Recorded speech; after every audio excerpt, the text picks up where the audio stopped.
হ্যাঁ, আমার যেটা বলার বিষয় সেটি হচ্ছে যে তোমরা সবাই জানো যে আমাদের সিলেবাসটা বেসিক্যালি একটা 6 মাসের কাঠামোতে থাকে এবং 6 মাসে যেন আমরা ওটাকে কভার করতে পারি।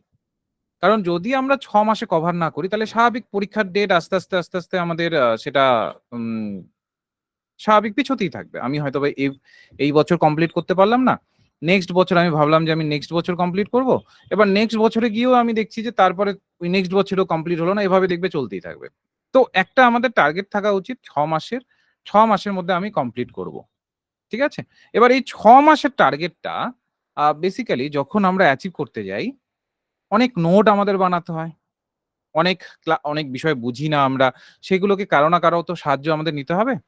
এবং সেই সাহায্যগুলো যদি আমরা না নিই তাহলে সেই ক্ষেত্রে আমাদের যে টাইম, এফোর্ট আর এনার্জি আছে, যেটা আমি আগেও বলেছি, ৩টে কিন্তু একদম জলাঞ্জলি চলে যায়।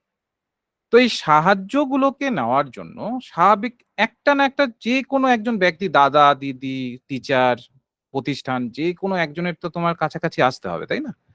তো আমরা কিন্তু সেই হিসেবে তোমাদেরকে গাইডেন্সটা দিই। তো আমাদের টোটাল যে ইউনিট, এই যে 10খানা ইউনিট আছে, এই 10খানা ইউনিট আমরা 6 মাসে টোটাল কমপ্লিট করাবো এবং প্রত্যেক সপ্তাহে তোমরা 100টা করে মক টেস্ট পাবে প্রত্যেক সপ্তাহে। যা যা কমপ্লিট করানো হবে, হুম, স্যার যখন যা যা কমপ্লিট করাবেন, এবং তার সাথে সাথে প্রত্যেক সপ্তাহে 100টা করে তোমরা মক টেস্ট তোমরা দিতে পারবে যে কতটা কমপ্লিট হলো এবং আমি কতটা পারলাম। দুটোর মধ্যে ব্যালেন্স তুমি একটা বুঝতে পারবে। এবং এই টোটাল কমপ্লিট করবার ক্ষেত্রে, আবারও বলছি, টোটালটাকে কমপ্লিট করবার ক্ষেত্রে আমরা সবসময় চেষ্টা করব যদি আমাদের এক্সট্রা কোনো এফোর্ট দরকার হয় সেগুলোকে দেওয়ার। যেমন যদি আমাদের এক্সট্রা ক্লাসেস দরকার হয় সেটাকে আমরা করাবো, প্রিভিয়াস ইয়ারে কোশ্চেন্স যেগুলো রয়েছে সেগুলোকে সলভ করানো, সেই জায়গাগুলোকে আমরা করব। প্রত্যেকটি ক্লাসের শেষে আমরা প্রিভিয়াস ইয়ারের কোশ্চেন, মূলত ওই যতটুকু ক্লাস করানো হলো তার ভিত্তিতে কি কি আসছে সেই প্রিভিয়াস ইয়ারের কোশ্চেন গুলোকে নিয়ে আমরা চর্চা করব, যেন যা পড়লাম এবং যা মূলত আছে পরীক্ষায় আসছে সেগুলোর সাথে আমার জন্য একটা কনসিস্টেন্সি থাকে। আমি যেন সেটা বুঝতে পারি যে হ্যাঁ, এই জায়গাটুকু পড়েছি, এই জায়গাটুকু সম্পর্কে আমার একদম স্বচ্ছ ধারণা আছে, এখন এখান থেকে যদি প্রশ্ন আসে আমি পারবো। তো সেই জায়গাগুলোকে করানো হয় এবং প্রত্যেকটা চ্যাপ্টার, প্রত্যেকটা ইউনিটের বাংলা, ইংলিশ ২ ভাষাতেই নোটস পাবে। আবারও বলছি, বাংলা এবং ইংলিশ ২ ভাষাতেই নোটস পাবে।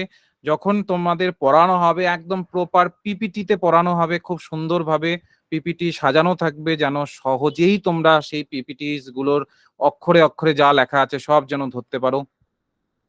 এবং যেই টপিকে কোনো প্রবলেম যদি হয়, পিপিটির কোনো পোর্শনে যদি প্রবলেম হয় সেটাকে রিপিট করে দেওয়া হবে যেন কোনো রকম অসুবিধে না থাকে। প্রপার পিপিটির একদম ছবি সহকারে খুব সুন্দরভাবে স্ট্রাকচারে পড়ানো হবে।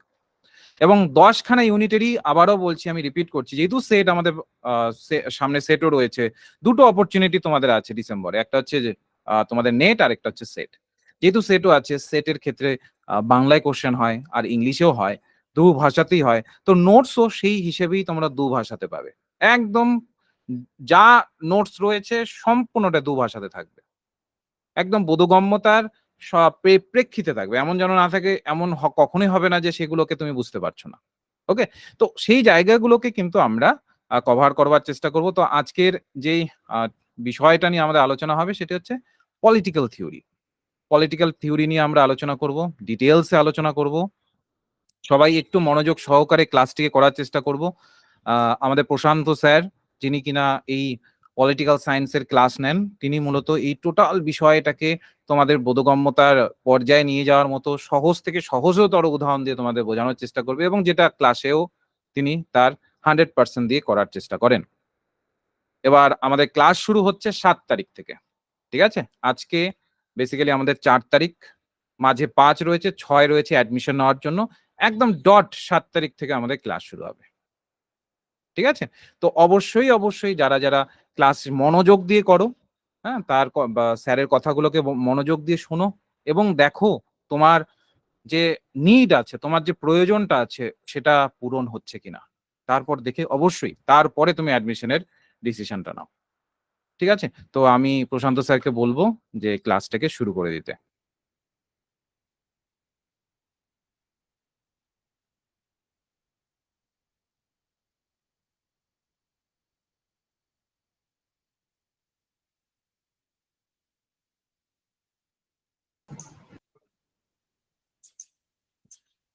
আচ্ছা, প্রশান্ত স্যার কি এসেছেন? হ্যাঁ হ্যাঁ সে ওকে ওকে।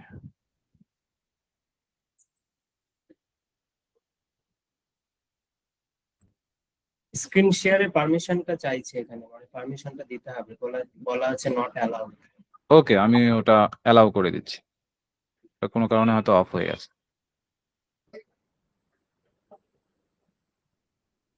ওকে, এখন অ্যালাউ হয়ে গেছে।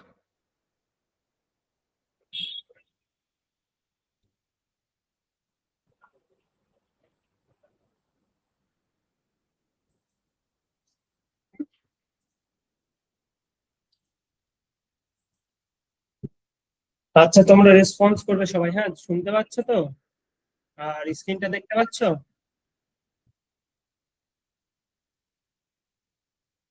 স্ক্রিন দেখতে পাচ্ছ তোমরা?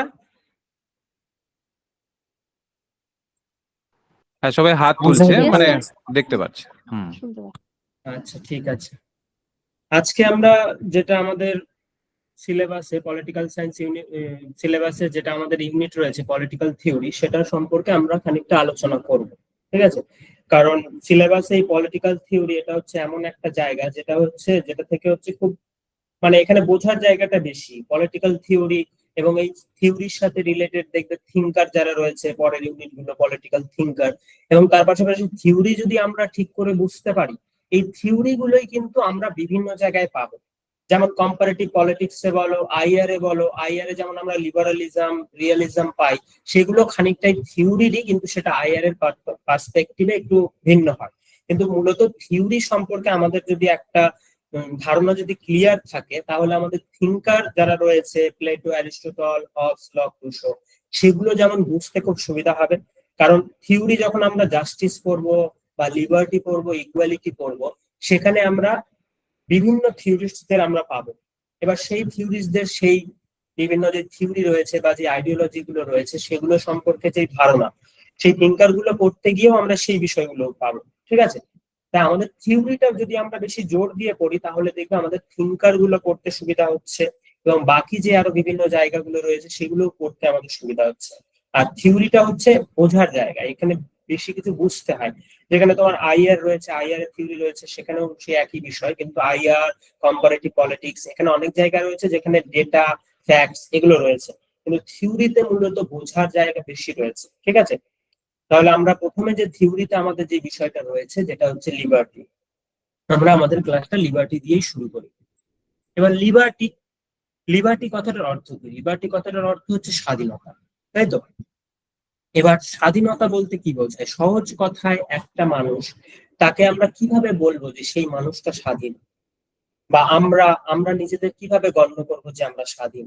এবং এই যে লিবার্টি, এই লিবার্টি এই কথাটা কোন শব্দ থেকে এসছে? এটা হচ্ছে ল্যাটিন ওয়ার্ড, সেটা লিবার থেকে এসছে, যার অর্থই হলো ফ্রিডম, অর্থাৎ স্বাধীনতা। তাই একটা মানুষ সে যে স্বাধীন, সে কিভাবে বুঝবে সে স্বাধীন? যখন সে নিজের ইচ্ছে মতো যে কোনো কিছু করতে পারবে, বা সে নিজে যেই অ্যাকশন গুলো করছে, যেই কাজ বা যে ক্রিয়াগুলো করছে, সেগুলো যখন অন্য কোনো দ্বিতীয় ব্যক্তি বা অন্য কোনো প্রতিষ্ঠান বা অন্য কোনো যে কোনো কিছু অর্গানাইজেশন হোক, যে কোনো কিছু দ্বারা তার সেই কর্মটা প্রতিহত হচ্ছে না, ঠিক আছে, তখনই তো তাকে আমরা স্বাধীন বলে গণ্য করব। যখন সে তার কাজ নিজের ইচ্ছা অনুসারে নিজে সেই যে কাজ নিজে ঠিক মনে করছে সেটা সে করতে পারছে।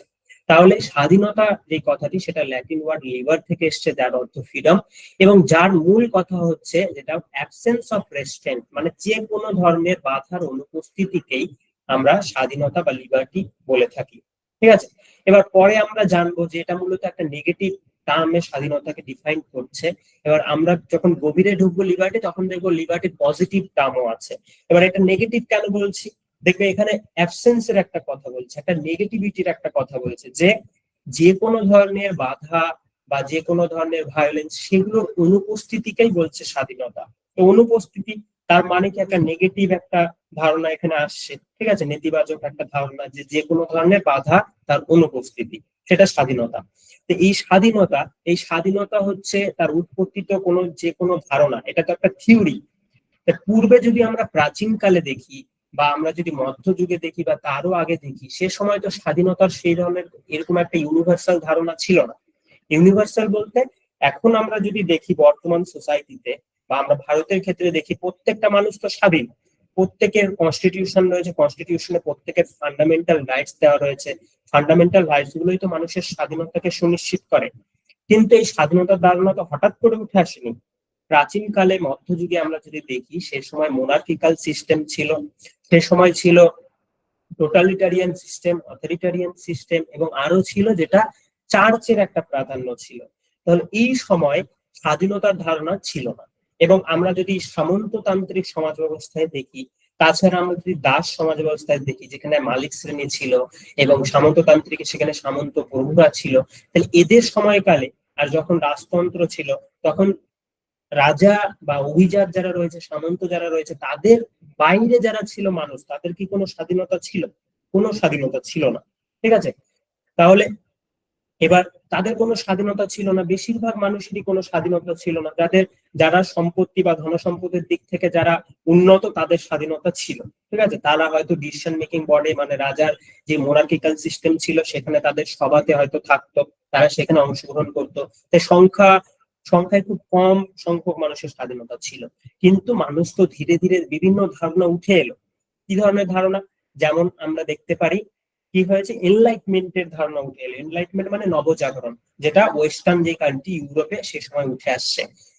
তারপরে যেটা হচ্ছে সাইন্টিফিক রেভলিউশন হচ্ছে। সাইন্টিফিক রেভলিউশন বলতে বিভিন্ন বিজ্ঞান ভিত্তিক চিন্তা ভাবনার উদ্ভাবন হচ্ছে। এবং তারপরে যেটা সব থেকে গুরুত্বপূর্ণ, রিফর্মিস্ট মুভমেন্ট হচ্ছে, বা যেটা ধর্ম সংস্কার আন্দোলন বলে মার্টিন লুথার কিং এর নেতৃত্বে। তাহলে এগুলো কি করছে? চার্চের প্রাধান্যকে খর্ব করে দিচ্ছে, রাজতন্ত্রের প্রাধান্যকে খর্ব করে দিচ্ছে, এবং মানুষকে লজিক্যালি ভাবতে উৎসাহিত করছে। ঠিক আছে, মানুষ যুক্তি দিয়ে সবকিছু বিচার বিশ্লেষণ করার দিকে একটা এগিয়ে যাচ্ছে। এবং তার পরবর্তীতে এগুলোর হাত ধরে আমরা দেখতে পাচ্ছি হবস, লক, রুশো এই থিঙ্কাররা উঠে আসছে।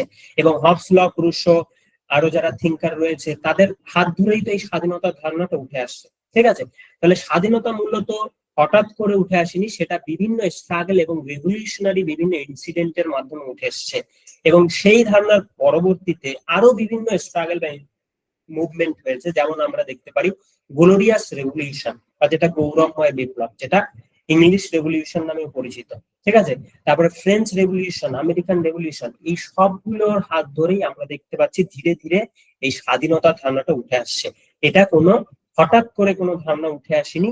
এই লিবার্টির ধারণা ধীরে ধীরে প্রাচীনকালে একটা কঠোর একটা অথরিটারিয়ান সিস্টেম ছিল, একটা মোনার্কিক্যাল সিস্টেম ছিল, সেটা থেকে বাইরে এসে স্বাধীনতার ধারণাটা উঠে আসছে। ঠিক আছে, তারপরে ধীরে ধীরে অটোনমি এবং ability to act in accordance with the ডিকটেটস of one reason, মানে নিজের রিজন বা যুক্তি দিয়ে যে কোনো কিছু বিচার বিশ্লেষণ করা, এবং নিজের যে সেলফ অটোনমি বা নিজের যে স্বশাসন, নিজের যে ভালো মন্দ এই বিচার বিশ্লেষণ, সেগুলো এই একটা রেভলিউশনারি একটা স্ট্রাগলের মধ্যে দিয়ে উঠে আসছে। ঠিক আছে, এবং বিভিন্ন যেই তাত্ত্বিক যারা রয়েছে, তারা লিবার্টির বিভিন্ন ডেফিনেশন দিয়েছে। ঠিক আছে, যেগুলো আমাদের ইউজিসি নেটের পার্সপেক্টিভে খুব ইম্পর্টেন্ট। কেন ইম্পর্টেন্ট? কারণ নেটে দেখবে যে বিভিন্ন সময় বিভিন্ন হচ্ছে এমন টার্ম ব্যবহার করে, যেগুলো বিভিন্ন তাত্ত্বিকরা বিভিন্ন থিওরি যেগুলো রয়েছে বা আইডিয়া যেগুলো রয়েছে, সেগুলো সংজ্ঞা দিতে গিয়ে ব্যবহার করেছে বা ডেফিনেশন দিতে গিয়ে ব্যবহার করেছে। এবার সেগুলো আমরা ডেফিনেশনেই পাই। এবং তাছাড়াও আমাদের ডেফিনেশন গুলো কোটেশন দিয়ে নেটের কোয়েশ্চেনে, মানে নেটের জিজ্ঞাসা করে। ঠিক আছে, তাহলে সেগুলো আমাদের জানা খুব প্রয়োজন। দেখো রুশো কি বলছে, রুশোর একটা ধারণা এখানে গুরুত্বপূর্ণ। রুশো বলছে যে liberty consist in obedience of general will. তাহলে লিবার্টি মূলত কি, বা স্বাধীনতা মূলত তিনি কি বোঝাচ্ছেন? স্বাধীনতা হচ্ছে সাধারণ ইচ্ছা বা জেনারেল উইল, সেটাকেই মেনে চলাই হচ্ছে স্বাধীনতা। এবার এখানে প্রশ্ন আসছে মনের ভিতরে, একটা নিশ্চয়ই প্রশ্ন আসছে যে সাধারণ ইচ্ছাটা কি বা জেনারেল উইলটা কি। ঠিক আছে, তিনি তো বলছেন যে স্বাধীনতা হলো জেনারেল উইলটাকে মান্যতা করা। তাহলে জেনারেল উইলটা কি? আমরা তো বিষয়টা বুঝলাম যে জেনারেল উইলকে মান্যতা করলেই স্বাধীনতা হয়। তাহলে জেনারেল উইলটা নিশ্চয়ই একটা মনে প্রশ্ন আসবে, জেনারেল উইলটা কি? জেনারেল উইল মানে এটা আমি দেখো ক্লাস শুরু হওয়ার আগেই বললাম যে থিঙ্কার গুলো আসবে এবং থিঙ্কারের বিভিন্ন আইডিয়া আমরা এই থিওরি পড়তে গিয়ে আমরা পাবো।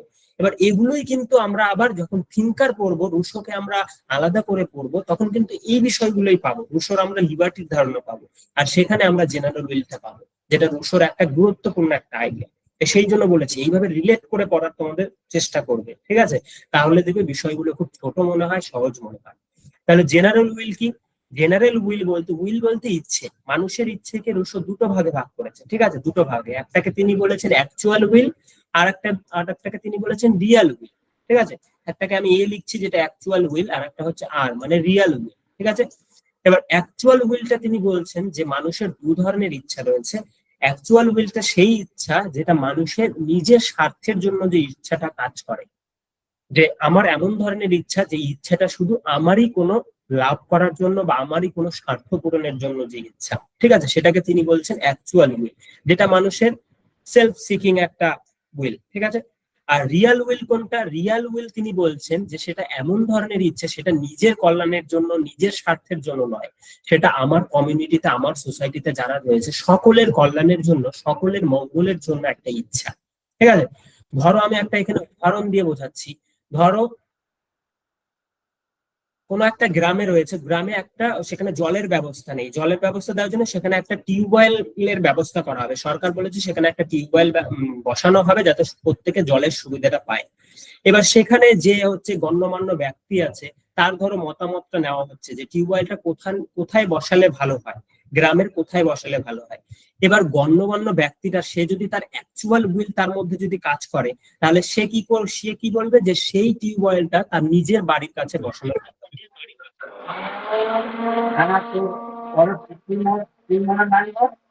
বলছো। আচ্ছা ঠিক আছে। তো অ্যাকচুয়াল উইল যদি সেই মানুষটার কাজ করে, তাহলে সে সেই টিউবওয়েলটা নিজের বাড়ির কাছে বসানোর চেষ্টা করবে, তাহলে সেটা হচ্ছে তার অ্যাকচুয়ালি নিজের বাড়ির কাছে। কেন? তার সে তাড়াতাড়ি জলের সুযোগ সুবিধাটা পাবে, সেই জন্য। আর সে যদি রিয়াল উইল দিয়ে, তার যদি রিয়াল উইলটা কাজ করে, তাহলে সে চাইবে এমন একটা জায়গায় বসানে, যেটা গ্রামের মাঝখানে বসাতে, যাতে সবার বাড়ির কাছ থেকে সেটা কাছাকাছি হয়, সকলেই সুযোগ সুবিধাটা ভালোভাবে নিতে পারে। তাহলে এটা হচ্ছে রিয়াল উইল আর অ্যাকচুয়াল উইল, ঠিক আছে? এবার রুশো জেনারেল উইল বলতে এই রিয়াল উইলটাকেই বোঝাচ্ছে, ঠিক আছে? এবার ধরো রিয়াল উইল মানে কি? কল্যাণ করা, প্রত্যেকেই প্রত্যেকের কল্যাণ চাচ্ছে। সোসাইটিতে ধরো 10 জন আছে, 10 জন ব্যক্তি, তার মধ্যে 1 নম্বর যে ব্যক্তি আছে সে 10 নম্বর ব্যক্তিরও কল্যাণ চাচ্ছে, কারণ এখানে তো বলেইছে রিয়াল উইল তার কাজ করছে। রিয়াল উইল মানে 1 নম্বর ব্যক্তি 10 নম্বর ব্যক্তিরও কল্যাণ চাইছে, আবার 10 নম্বর ব্যক্তিও 1 নম্বর ব্যক্তির কল্যাণ চাইছে, তাই তো? মানে প্রত্যেকেই প্রত্যেকের কল্যাণ চাইছে। কল্যাণ চাইছে বা প্রত্যেকের স্বার্থটা পূরণ করতে চাইছে, প্রত্যেকের সুযোগ সুবিধা সেটা দেখছে। তাহলে এখানে 1 নম্বর ব্যক্তি সে তো এমন কিছু করবে না যাতে 10 নম্বরের স্বাধীনতাটা হস্তক্ষেপ হয়, কারণ সে তো ওরও কল্যাণ চায়, নিজেরও কল্যাণ চায়। আবার 10 নম্বর ব্যক্তি সেও চাইবে না 1 নম্বর ব্যক্তির অমঙ্গল করতে বা তার স্বাধীনতায় হস্তক্ষেপ করতে। তাই তিনি বলছেন মানুষ যখন এই রিয়াল উইল দিয়ে কাজ করবে, রিয়াল উইলের মধ্যে যখন মানুষ থাকবে, তখন মানুষ চূড়ান্ত স্বাধীনতা ভোগ করবে, কারণ সেখানে স্বার্থ বা অ্যাকচুয়াল উইলের কোনো জায়গা নেই। প্রত্যেকেই প্রত্যেকের কল্যাণ করে। এবার প্রত্যেকেই যদি প্রত্যেকের কল্যাণ করে, তাহলে তো কেউ কারো স্বাধীনতায়ও হস্তক্ষেপ করবে না। এবং এই রিয়াল উইলকে তিনি বলছেন জেনারেল উইল, ঠিক আছে? তাহলে এই জেনারেল উইলটা আশা করছি বুঝতে পেরেছে, এবং এটাকে মান্য করে চলাই বলছে যে স্বাধীনতাটা তাহলেই কার্যকারী হবে, ঠিক আছে? তাহলে রুশোর এই ধারণা তিনি বলছেন, তাহলে এটা খুব গুরুত্বপূর্ণ। এখানে রুশোর থেকে কোশ্চেন চলে আসতে পারে যে লিবার্টির ধারণা বোঝাতে গিয়ে রুশো জেনারেল উইল টার্মটা কে ব্যবহার করেছে, সেখানে রুশো হবে, ঠিক আছে? এইভাবে কোশ্চেন গুলো মূলত এখন আসে।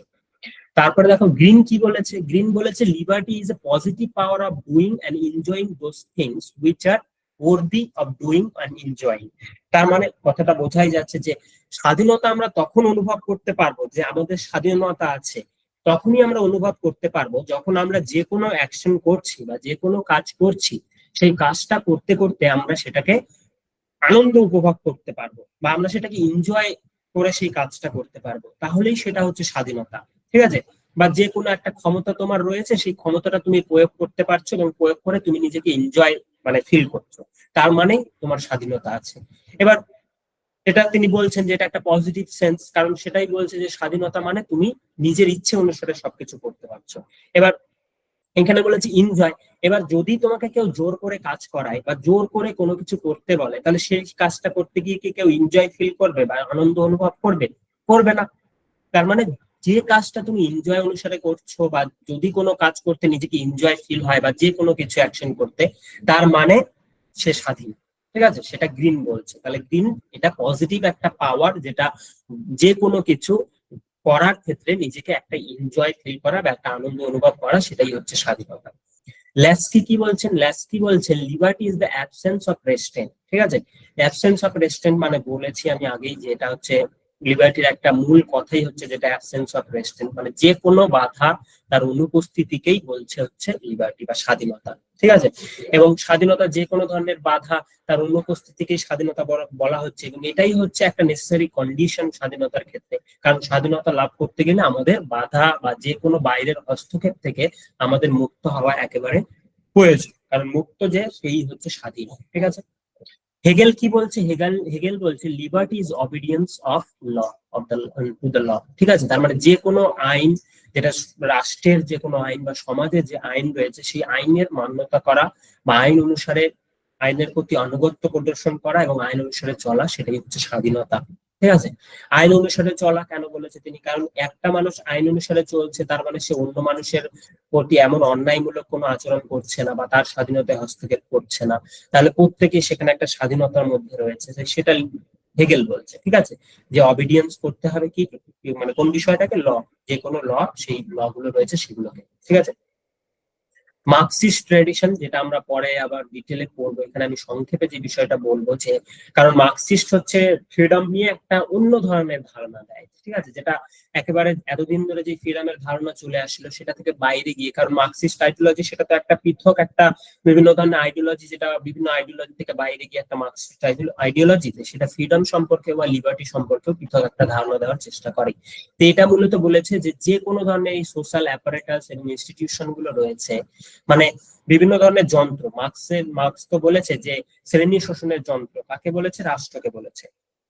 রাষ্ট্র, ক্যাপিটালিস্ট সোসাইটি বা সেই মোড অফ প্রোডাকশন যেটা ক্যাপিটালিস্ট সোসাইটির আন্ডারে রয়েছে, তো এই ক্যাপিটালিস্ট সোসাইটিতে বিভিন্ন ইনস্টিটিউশন রয়েছে, সেই ইনস্টিটিউশন গুলো কেমন করে বল প্রয়োগ করে বা শোষণ করে যারা প্রোলেতারিয়েত বা যারা নিচু ক্লাস, শ্রমিক ক্লাস রয়েছে তাদের উপর। তা সেগুলোকে যদি ধ্বংস করা যায় তাহলেই মানুষ স্বাধীন হবে। ঠিক আছে, সেটাকেই বলছে যে liberation from the coercion of social apparatus and institutions. এই ইনস্টিটিউশন গুলোর হাত থেকে যদি মানুষ রেহাই পায় তাহলেই সে স্বাধীন বলে গণ্য হবে। আর এমন একটা অ্যাটমসফিয়ার বা এমন একটা পরিবেশ গঠন করার চেষ্টা করে যেখানে প্রত্যেকেই হবে সমাজের মালিকানাধীন, মানে প্রত্যেকেই সেখানে সোসাইটির একটা মালিকানাধীন থাকবে, সেখানে প্রাইভেট প্রপার্টি থাকবে না, এবং নিজের যার যতটা প্রয়োজন সেই প্রয়োজন অনুসারে সকলেই সবকিছু পাবে। ঠিক আছে, এটা মার্কসিস্ট ট্র্যাডিশন, এখানে আমি সংক্ষেপে বললাম, পরে আমরা ডিটেইলে সেটা নিয়ে আবার আলোচনা করবো। ঠিক আছে, তারপরে জিডি কোল তিনি বলছেন দেখো ফ্রিডম অফ ইন্ডিভিজুয়াল হচ্ছে মূলত তার যে পার্সোনালিটি রয়েছে সেই পার্সোনালিটি বা তার যে এক্সপ্রেশন, মানে যে বাক স্বাধীনতা বা তার যে নিজের থেকে যেটা করার স্বাধীনতা, সেই প্রত্যেকটা কিছু নিজে করতে পারছে স্বাধীনভাবে, এক্সটার্নাল কোনো হস্তক্ষেপ ছাড়া। ঠিক আছে, এটা জিএডি পোল বলছেন। ঠিক আছে, এবার আমরা দেখি এখানে লিবার্টির নেচারটাকে। আশা করছি বিভিন্ন সংজ্ঞাগুলো যেগুলো দিলাম সেটা থেকে লিবার্টির একটা ধারণা চলে এসছে। কারণ সংজ্ঞাগুলো কেন ইম্পর্টেন্ট আমি বারবার বলছি, কারণ প্রত্যেকে তো একই ধরনের কথা বলে না, এবং প্রত্যেকে যে কথাগুলো বলছে যে কোনো ধরনের যে কোনো আইডিয়া সম্পর্কে সেগুলো ইম্পর্টেন্ট হয়ে যায়। সবাই ইম্পর্টেন্ট নয়, কিছু কিছু থিঙ্কার খুব ইম্পর্টেন্ট, তাদের গুলো আমাদের পড়া প্রয়োজন, যেগুলো আমি এখানে বললাম। এবার নেচার কি, লিবার্টির নেচার কি? লিবার্টি যে নেচারের ক্ষেত্রে আলোচনা করতে গেলে প্রথম একটা যে ফ্যাক্টর উঠে আসে সেটা হচ্ছে freedom as the quality of human being, মানে মানুষের বা মানবের, মানব যে বা মানুষ তো বিশ্বের হচ্ছে শ্রেষ্ঠ জীব। ঠিক আছে, এত জীব রয়েছে, এত প্রাণী রয়েছে, তার মধ্যে তো জীবের শ্রেষ্ঠ জীব হচ্ছে মানুষ। তো এই মানুষের একটা গুণ হচ্ছে স্বাধীনতা। কেন গুণ স্বাধীনতা? কারণ গুণ হিসেবে মানুষেরই শুধু স্বাধীনতা থাকা প্রয়োজন, বা মানুষের সেটা একটা গুণ। কেন গুণ? দেখো, বাকি যে জীবজন্তু রয়েছে বা বাকি যারা প্রাণী বা যে কোনো কিছু, বাঘ ভালুক বা যে কোনো মানুষ বাদে, ঠিক আছে, যেগুলো রয়েছে তাদেরকে চিন্তা করার ক্ষমতা আছে, লজিক্যালি ভাবার ক্ষমতা আছে। ঠিক আছে, তাদের কোনো রিজন, কোনো পাওয়ার নেই, লজিক্যালি কোনো পাওয়ার নেই। ঠিক আছে, বা লজিক্যালি চিন্তা করার, মানে মানুষ সে চাইলে সে নিজের ইচ্ছে মতো বিষয়টা করতে পারে। কোনো খাবার তার সামনে রয়েছে, সে সেটা তার ইচ্ছে হলো খেতেও পারে, আবার না ইচ্ছে হলো খেতেও পারে না, কিন্তু যারা নিজের ইচ্ছে অনুসারে করছে। কিন্তু যারা অন্য বন্য জীবজন্তু, তাদের খিদা লাগলে তারা খায়, কিন্তু তার নিজের তো কন্ট্রোলনেসটা নেই। ঠিক আছে, নিজের যে চিন্তা করার সেই ভাবনাটা, সেই পাওয়ারটা নেই, লজিক্যালি ভাবার সেই পাওয়ার নেই, সেগুলো নেই।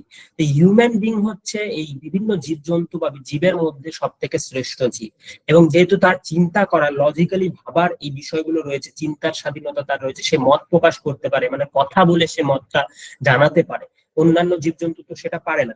এবং তার আরো বিভিন্ন স্বাধীনতা রয়েছে, তার যে ধর্মীয় স্বাধীনতা, তারপরে তার আরো বিভিন্ন যে স্বাধীনতাগুলো রয়েছে, যেমন আমরা দেখতে পারি এডুকেশন, যেটা হচ্ছে ইন্টেলেকচুয়াল যে অ্যাবিলিটি বিল্ড করার জন্য যে স্বাধীনতা, এইগুলো।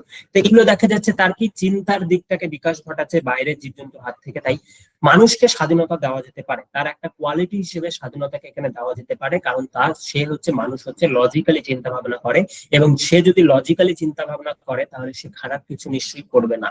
তার জন্য স্বাধীনতা মানুষের একটা গুণ। ঠিক আছে। এবার যে কোনো প্রাণী, অন্য প্রাণীকে স্বাধীনতা, আমরা যদি চিড়িয়াখানায় রেখে যা জীবজন্তুকে যদি বাইরে ছেড়ে দিই, তারা তো স্বাধীনভাবে কোনো কিছু ভাবতে পারে না বা লজিক্যালি কিছু ভাবতে পারে না, তারা তো সবাইকে আক্রমণ করতে শুরু করবে। কিন্তু মানুষ তো সেরকম নয়। যদি মানুষ সেরকম হতো তাহলে তো এখন পৃথিবীতে দেখতে পারতো আমিও সুস্থভাবে এখানে বসে থাকতে পারতাম না, অন্য মানুষ এসে আমাকে মারধর শুরু করতো। তাহলে মানুষের সেই লজিক্যালি ভাবার সেই জায়গাটা রয়েছে বলে মানুষের একটা গুণ, সেটা হচ্ছে স্বাধীনতা। এটা হচ্ছে একটা ফ্যাক্টর এখানে উঠে আসছে। আর একটা কি, freedom as the condition of human being, মানে মানুষের টিকে থাকার জন্য বা মানুষের জীবনের পূর্ব শর্তই হলো স্বাধীনতা। ঠিক আছে। কেন স্বাধীনতা?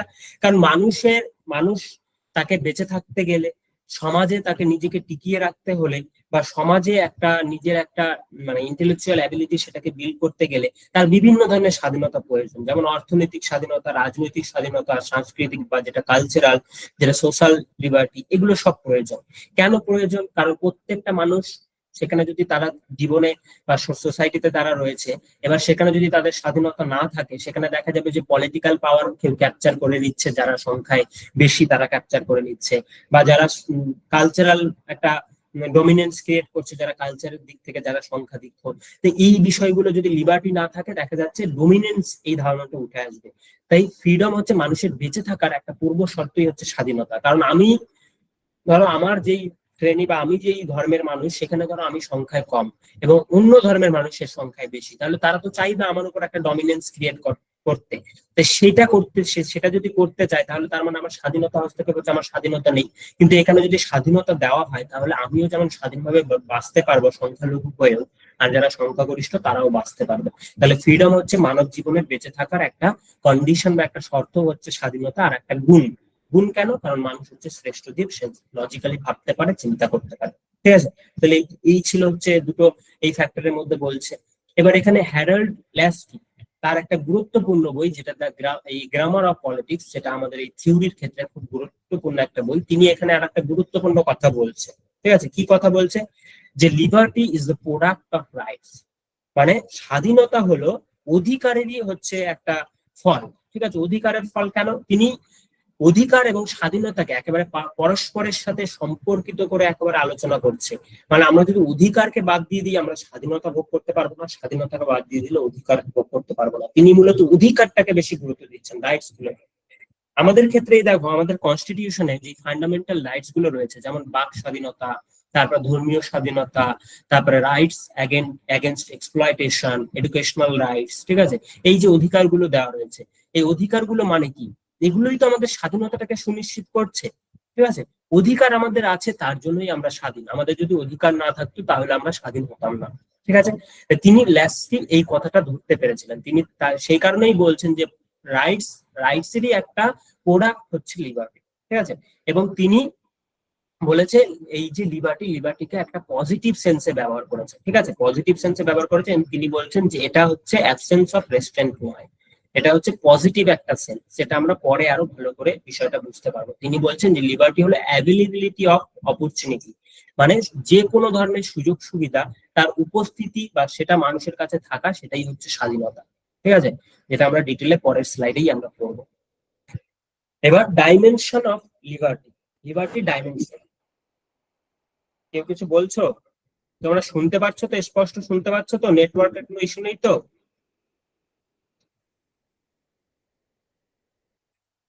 ঠিক আছে। Dimension of liberty. এবার এই যে লিবার্টি, যে ধারণাটা আমরা দেখতে পাচ্ছি, এই লিবার্টি তো বিভিন্ন ধরনের রয়েছে। ঠিক আছে।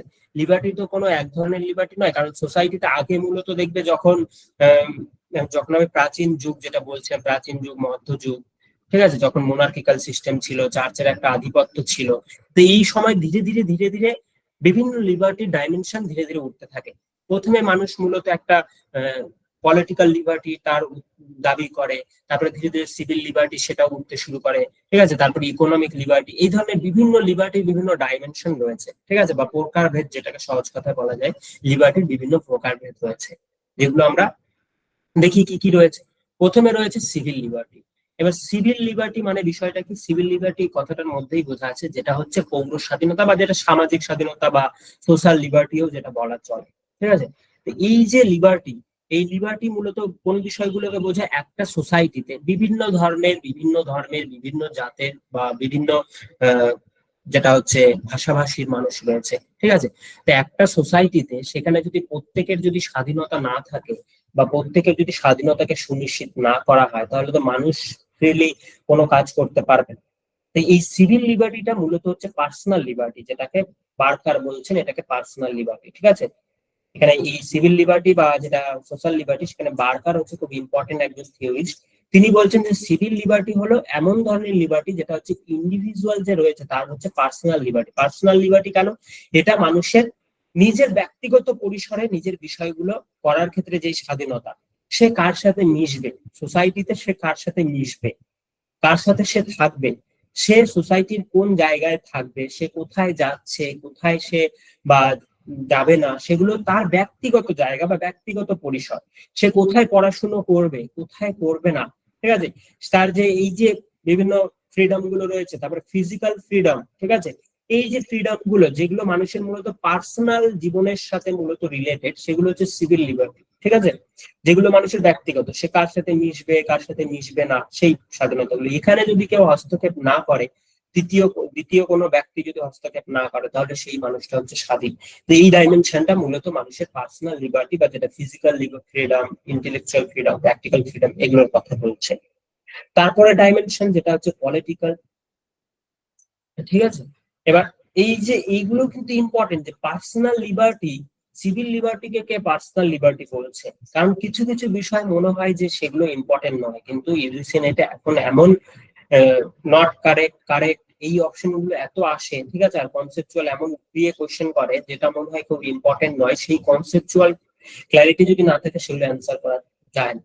এই বিষয়গুলো গুরুত্ব দিয়ে যে কোনো বিষয় সেটাকে ছাড়া যাবে না, এবং বিষয়গুলো সম্পর্কে যদি মুখস্থও না থাকে, মনেও না থাকে, আমি বলবো বিষয়গুলো কনসেপ্ট গুলো ক্লিয়ার করতে, মানে সিভিল লিবার্টি বলতে কি বোঝায়, পলিটিক্যাল লিবার্টি বলতে কি বোঝায়, বা লিবার্টির ধারণাটা কি, কে কি বলেছে, সেগুলো একটু ধারণা বা কনসেপ্ট ক্লিয়ার থাকা খুবই গুরুত্বপূর্ণ, মানে গুরুত্ব, ঠিক আছে, এখন নেটের ক্ষেত্রে, কারণ কনসেপচুয়াল বেশি আসে, ফ্যাকচুয়াল যেটা এগুলো এখন কম আসে, ঠিক আছে।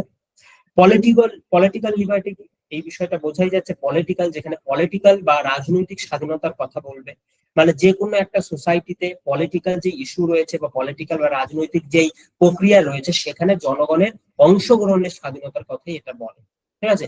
এখন বর্তমানে যে কোনো সোসাইটিতে, যে কোনো পলিটিক্যাল সোসাইটি বলো, রাজনৈতিক যে সমাজ, সেখানে বিভিন্ন দেশে, ধরো আমাদের দেশেই দেখি আমরা যদি, তাহলে এখানে ডেমোক্রেটিক একটা সোসাইটি রয়েছে বা ডেমোক্রেটিক ফর্ম অফ গভর্নমেন্ট রয়েছে।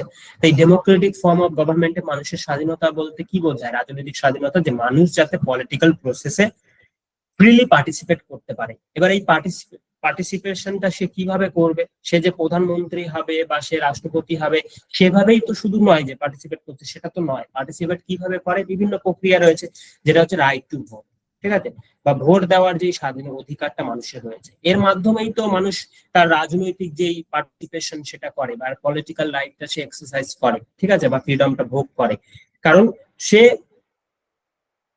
ভোট দিচ্ছে, ভোট দিয়ে প্রতিনিধি নির্বাচন করছে। এবার এই প্রতিনিধি নির্বাচন করছে, তার মানে সে রাজনৈতিক যে প্রতিনিধি তাকে নির্বাচন করছে, তার মানে তার পলিটিক্যাল রাইট সেটা ভোট দেওয়াটা। তারপরে যে কোনো ধরনের ইলেকশন, সেটা হচ্ছে যদি লোকসভা ইলেকশন হয় বা রাজ্যসভা ইলেকশন হয় বা পঞ্চায়েত যে কোনো ইলেকশন, সেই প্রত্যেকটা ইলেকশনে তার যে কোনো মানুষের তার একটা অধিকার রয়েছে কন্টেস্ট করার বা সেই ইলেকশনে দাঁড়ানো, প্রার্থী হিসেবে দাঁড়ানো, ঠিক আছে। তারপরে যে কোনো ধরনের পাবলিক অফিস সেটাকে হোল্ড করার মানুষের একটা অধিকার রয়েছে, বা অধিকার যদি থাকে তাহলেই সে হচ্ছে পলিটিক্যাল লিবার্টি তার রয়েছে। মানে পলিটিক্যাল যে দিকগুলো রয়েছে সেখানে মানুষের পার্টিসিপেশনটা সুনিশ্চিত করার জন্য যে অধিকারগুলো দেওয়া রয়েছে সেগুলো যদি থাকে, right to vote, right two contest election, ঠিক আছে, হোল্ড পাবলিক অফিস, এই যে বিভিন্ন দিকগুলো এগুলো যে রয়েছে, এগুলো যদি থাকে তাহলে সেটাই হচ্ছে পলিটিক্যাল লিবার্টি, সেটা সুনিশ্চিত করে। তারপরে যে ডাইমেনশনটা মূলত তিনটে ডাইমেনশনেই আমরা লিবার্টি সম্পর্কে বেশি জানি, ঠিক আছে, যেটা হচ্ছে civil liberty, political liberty and economic liberty. এবার ইকোনমিক লিবার্টি বোঝাই যাচ্ছে এখানে মূলত অর্থনৈতিক স্বাধীনতার কথা বলা হচ্ছে। এবার অর্থনৈতিক স্বাধীনতা কি? অর্থনৈতিক স্বাধীনতা যেটা মানুষের জীবনে তো বিভিন্ন চাহিদা, বিভিন্ন দাবি দেওয়া রয়েছে, সেই দাবি দাওয়া গুলো পূরণ করার জন্য মানুষ কি করে, সে তার উপার্জন বা আর্ন করার চেষ্টা করে, যাতে তার বিভিন্ন যে চাহিদা দাবি দেওয়া রয়েছে বা পরের যে জীবনে সে বাঁচবে, ভবিষ্যতের জন্য সঞ্চয়, সেগুলো মানুষ করতে চায়। তার জীবনটাকে ভালো করে সে একটা কোয়ালিটি লাইফ ডিল করতে চায়। সেই কারণে সে ইকোনমিক বিভিন্ন ইস্যু বা অ্যাফেয়ার্সে সে জড়িয়ে পড়ে। এবার সেই জড়িয়ে পড়ার ক্ষেত্রে, মানে ধরো ব্যবসা বাণিজ্যের ক্ষেত্রে সে কি চায়, সেখানে ধরো রাষ্ট্র সেও যাতে হস্তক্ষেপ না করে, ঠিক আছে, বা সেই ইকোনমিক স্পিয়ারে তার একটা যাতে অপরচুনিটি থাকে, সেখানে সে আর্ন করতে পারে বা সে সেই ইকোনমিক স্পিয়ারে নিজেকে দাঁড় করাতে পারে, ঠিক আছে। যেমন ধরো বিভিন্ন কোনো মানুষ সে কোথাও ব্যবসা বাণিজ্য করতে চাচ্ছে, সেখানে কোনো ধরো একটা শিল্প কারখানা স্থাপন করতে চাইছে, সেখানে ধরো রাষ্ট্র তাকে একটা পারমিশন দিতে হচ্ছে, রাষ্ট্র ধরো সেটাকে দিচ্ছে না, ঠিক আছে। তার এখানে কোনো ধরনের কোনো অন্যায় বা অন্য কোনো বিষয় নেই, সেখানে একটা ভালো দিক থেকেই লোকটা চাইছে, সেখানে একটা ইকোনমিক দিক থেকে সেই স্টেটে ডেভেলপ করার জন্য সে একটা কারখানা স্থাপন করতে চাইছে সেটা। তো এখানে রাষ্ট্র হস্তক্ষেপ করছে, তার মানে রাষ্ট্র সেখানে একটা হস্তক্ষেপ করার চেষ্টা করছে, সে পারমিশন দেবে, তারপরে সেটা হবে। তো এই জন্য সেখানে দেখা যেতে তার ইকোনমিক লিবার্টিটা নেই, সে চাইলেই ইকোনমিক মার্কেটে সে নিজেকে তুলে ধরতে পারছে না। তো এগুলোর হাত থেকেও হচ্ছে মানুষের স্বাধীনতা খুব প্রয়োজন। কারণ বর্তমানে এই লিবারালাইজেশন, গ্লোবালাইজেশন, প্রাইভেটাইজেশনের যুগে দেখবে ইকোনমিক লিবার্টি খুব গুরুত্বপূর্ণ একটা ভূমিকা পালন করেছে। কারণ আগে রাষ্ট্র ট্যাক্স আরোপ করতো বিভিন্ন দেশের সাথে ব্যবসা বাণিজ্য করার ক্ষেত্রে, কিন্তু বর্তমানে সেই ট্যাক্স আরোপ করলেও সেটা খুব কম পরিমাণে করে, আর অনেক ক্ষেত্রে করে না সেটা, ঠিক আছে। এমন কোন ডিল হয়ে থাকে যে আমার জিনিস তোমার দেশে যাবে, তুমিও কোনো ট্যাক্স আরোপ করবে না, তোমার জিনিস আমার দেশে আসবে, কোনো ট্যাক্স আরোপ করবে না। এগুলোই মূলত ইকোনমিক লিবার্টি, ঠিক আছে, যেগুলো মানুষকে ইকোনমিক যে স্পিয়ার, সেখানে ইকোনমিক লিবার্টিটা এক্সারসাইজ করতে সাহায্য করে, ঠিক আছে। তো এই ছিল ডাইমেনশন গুলো। এবার আমরা যেটা সব থেকে এই লিবার্টির মধ্যে একটা ভাইটাল একটা জায়গা বা গুরুত্বপূর্ণ জায়গা, যেটা হচ্ছে পজিটিভ অ্যান্ড নেগেটিভ লিবার্টি, যেটা নেগেটিভ অ্যান্ড পজিটিভ কনসেপ্ট, মানে নেগেটিভ লিবার্টি কি, পজিটিভ লিবার্টি কি, ঠিক আছে। সেই ধারণাগুলো খুব ইম্পর্টেন্ট। কারণ আমরা লিবার্টি পড়লাম যেটা অ্যাবসেন্স অফ রেস্ট্রেন্ট, সেটাকে আমি প্রথমেই স্লাইডেই বললাম যে এটা একটা নেগেটিভ ডাইমেনশন, আমি বললাম, পরে আমি বিষয়টা ডিটেলে বোঝাচ্ছি। তো এখন দেখো, এই যে লিবার্টি, ঠিক আছে, এই পজিটিভ নেগেটিভ লিবার্টি, এটা আসার আগে আমরা দেখছি যে এখানে পূর্বে যখন আমাদের সেকেন্ড ওয়ার্ল্ড ওয়ার হচ্ছিল, ঠিক আছে, সেই সেকেন্ড ওয়ার্ল্ড ওয়ার চলাকালীন একটা চার্টার হয়েছিল বা একটা দলিল হিসেবে একটা বিষয় উঠে এসেছিল, একটা সভা বসেছিল কার মধ্যে, যেটাকে বলা হয় আটলান্টিক চার্টার, ঠিক আছে। 1941 সালে যেটা হয়েছিল, কার কার মধ্যে হয়েছিল, এটা হচ্ছে আমেরিকার প্রেসিডেন্ট, ঠিক আছে, রুজভেল্ট, এবং ইউনাইটেড কিংডমের প্রাইম মিনিস্টার চার্চিলের মধ্যে। এখানে রুজভেল্ট আর চার্চিল রয়েছে, ঠিক আছে, এই রুজভেল্ট আর চার্চিল দেখতে পাচ্ছ। তো এদের মধ্যে আটলান্টিক চার্টার সেটা সাইন হয়েছিল, এবং এই চার্টারের মধ্যে তারা 4 ধরনের স্বাধীনতার কথা তুলে ধরেছিল। আটলান্টিক চার্টারটা খুব ইম্পর্টেন্ট, ঠিক আছে, কারণ এখানেই মূলত প্রথম এই পজিটিভ নেগেটিভ লিবার্টি ধারণাটা আরো গভীরভাবে উঠে এসেছিল, ঠিক আছে। তাহলে এই যে আটলান্টিক চার্টার, এখানেই রুজভেল্ট এবং চার্চিল মিলে এই সেকেন্ড ওয়ার্ল্ড ওয়ার পিরিয়ডেই কি করেছিল, যে 4 ধরনের স্বাধীনতার কথা তারা বলেছিল। এটা মূলত ওয়ার চলাকালীন তাদের যেই তারা যে যারা যারা ছিল, যারা একই পক্ষে ছিল, তাদের মধ্যে ওয়ার চলাকালীন, ওয়ার এন্ডস মানে যুদ্ধের যে লক্ষ্যগুলো ছিল, সেগুলোকে ভালো করে অ্যাচিভ করার জন্য এই 4 ধরনের স্বাধীনতার কথা তারা এই আটলান্টিক চার্টারে তুলে ধরছে। 4 ধরনের স্বাধীনতাগুলো কি কি? প্রথমে তারা বলছে যে freedom of speech. Freedom of speech মানে বাক স্বাধীনতা বা কথা বলার স্বাধীনতা বা যে কোনো কিছু এক্সপ্রেস করার স্বাধীনতা, সেটা তারা প্রথমে সেই স্বাধীনতাটাকে গুরুত্ব দিচ্ছে, ঠিক আছে, তাদের এই আটলান্টিক চার্টারে তুলে ধরছে। যে কোনো কিছু সেই যুদ্ধ চলাকালীন বা এটা পরবর্তীতে এই বিষয়গুলোই পরে ফলো হচ্ছে, আমরা বিভিন্ন কনস্টিটিউশনে এই বিষয়গুলোই আমরা পাবো।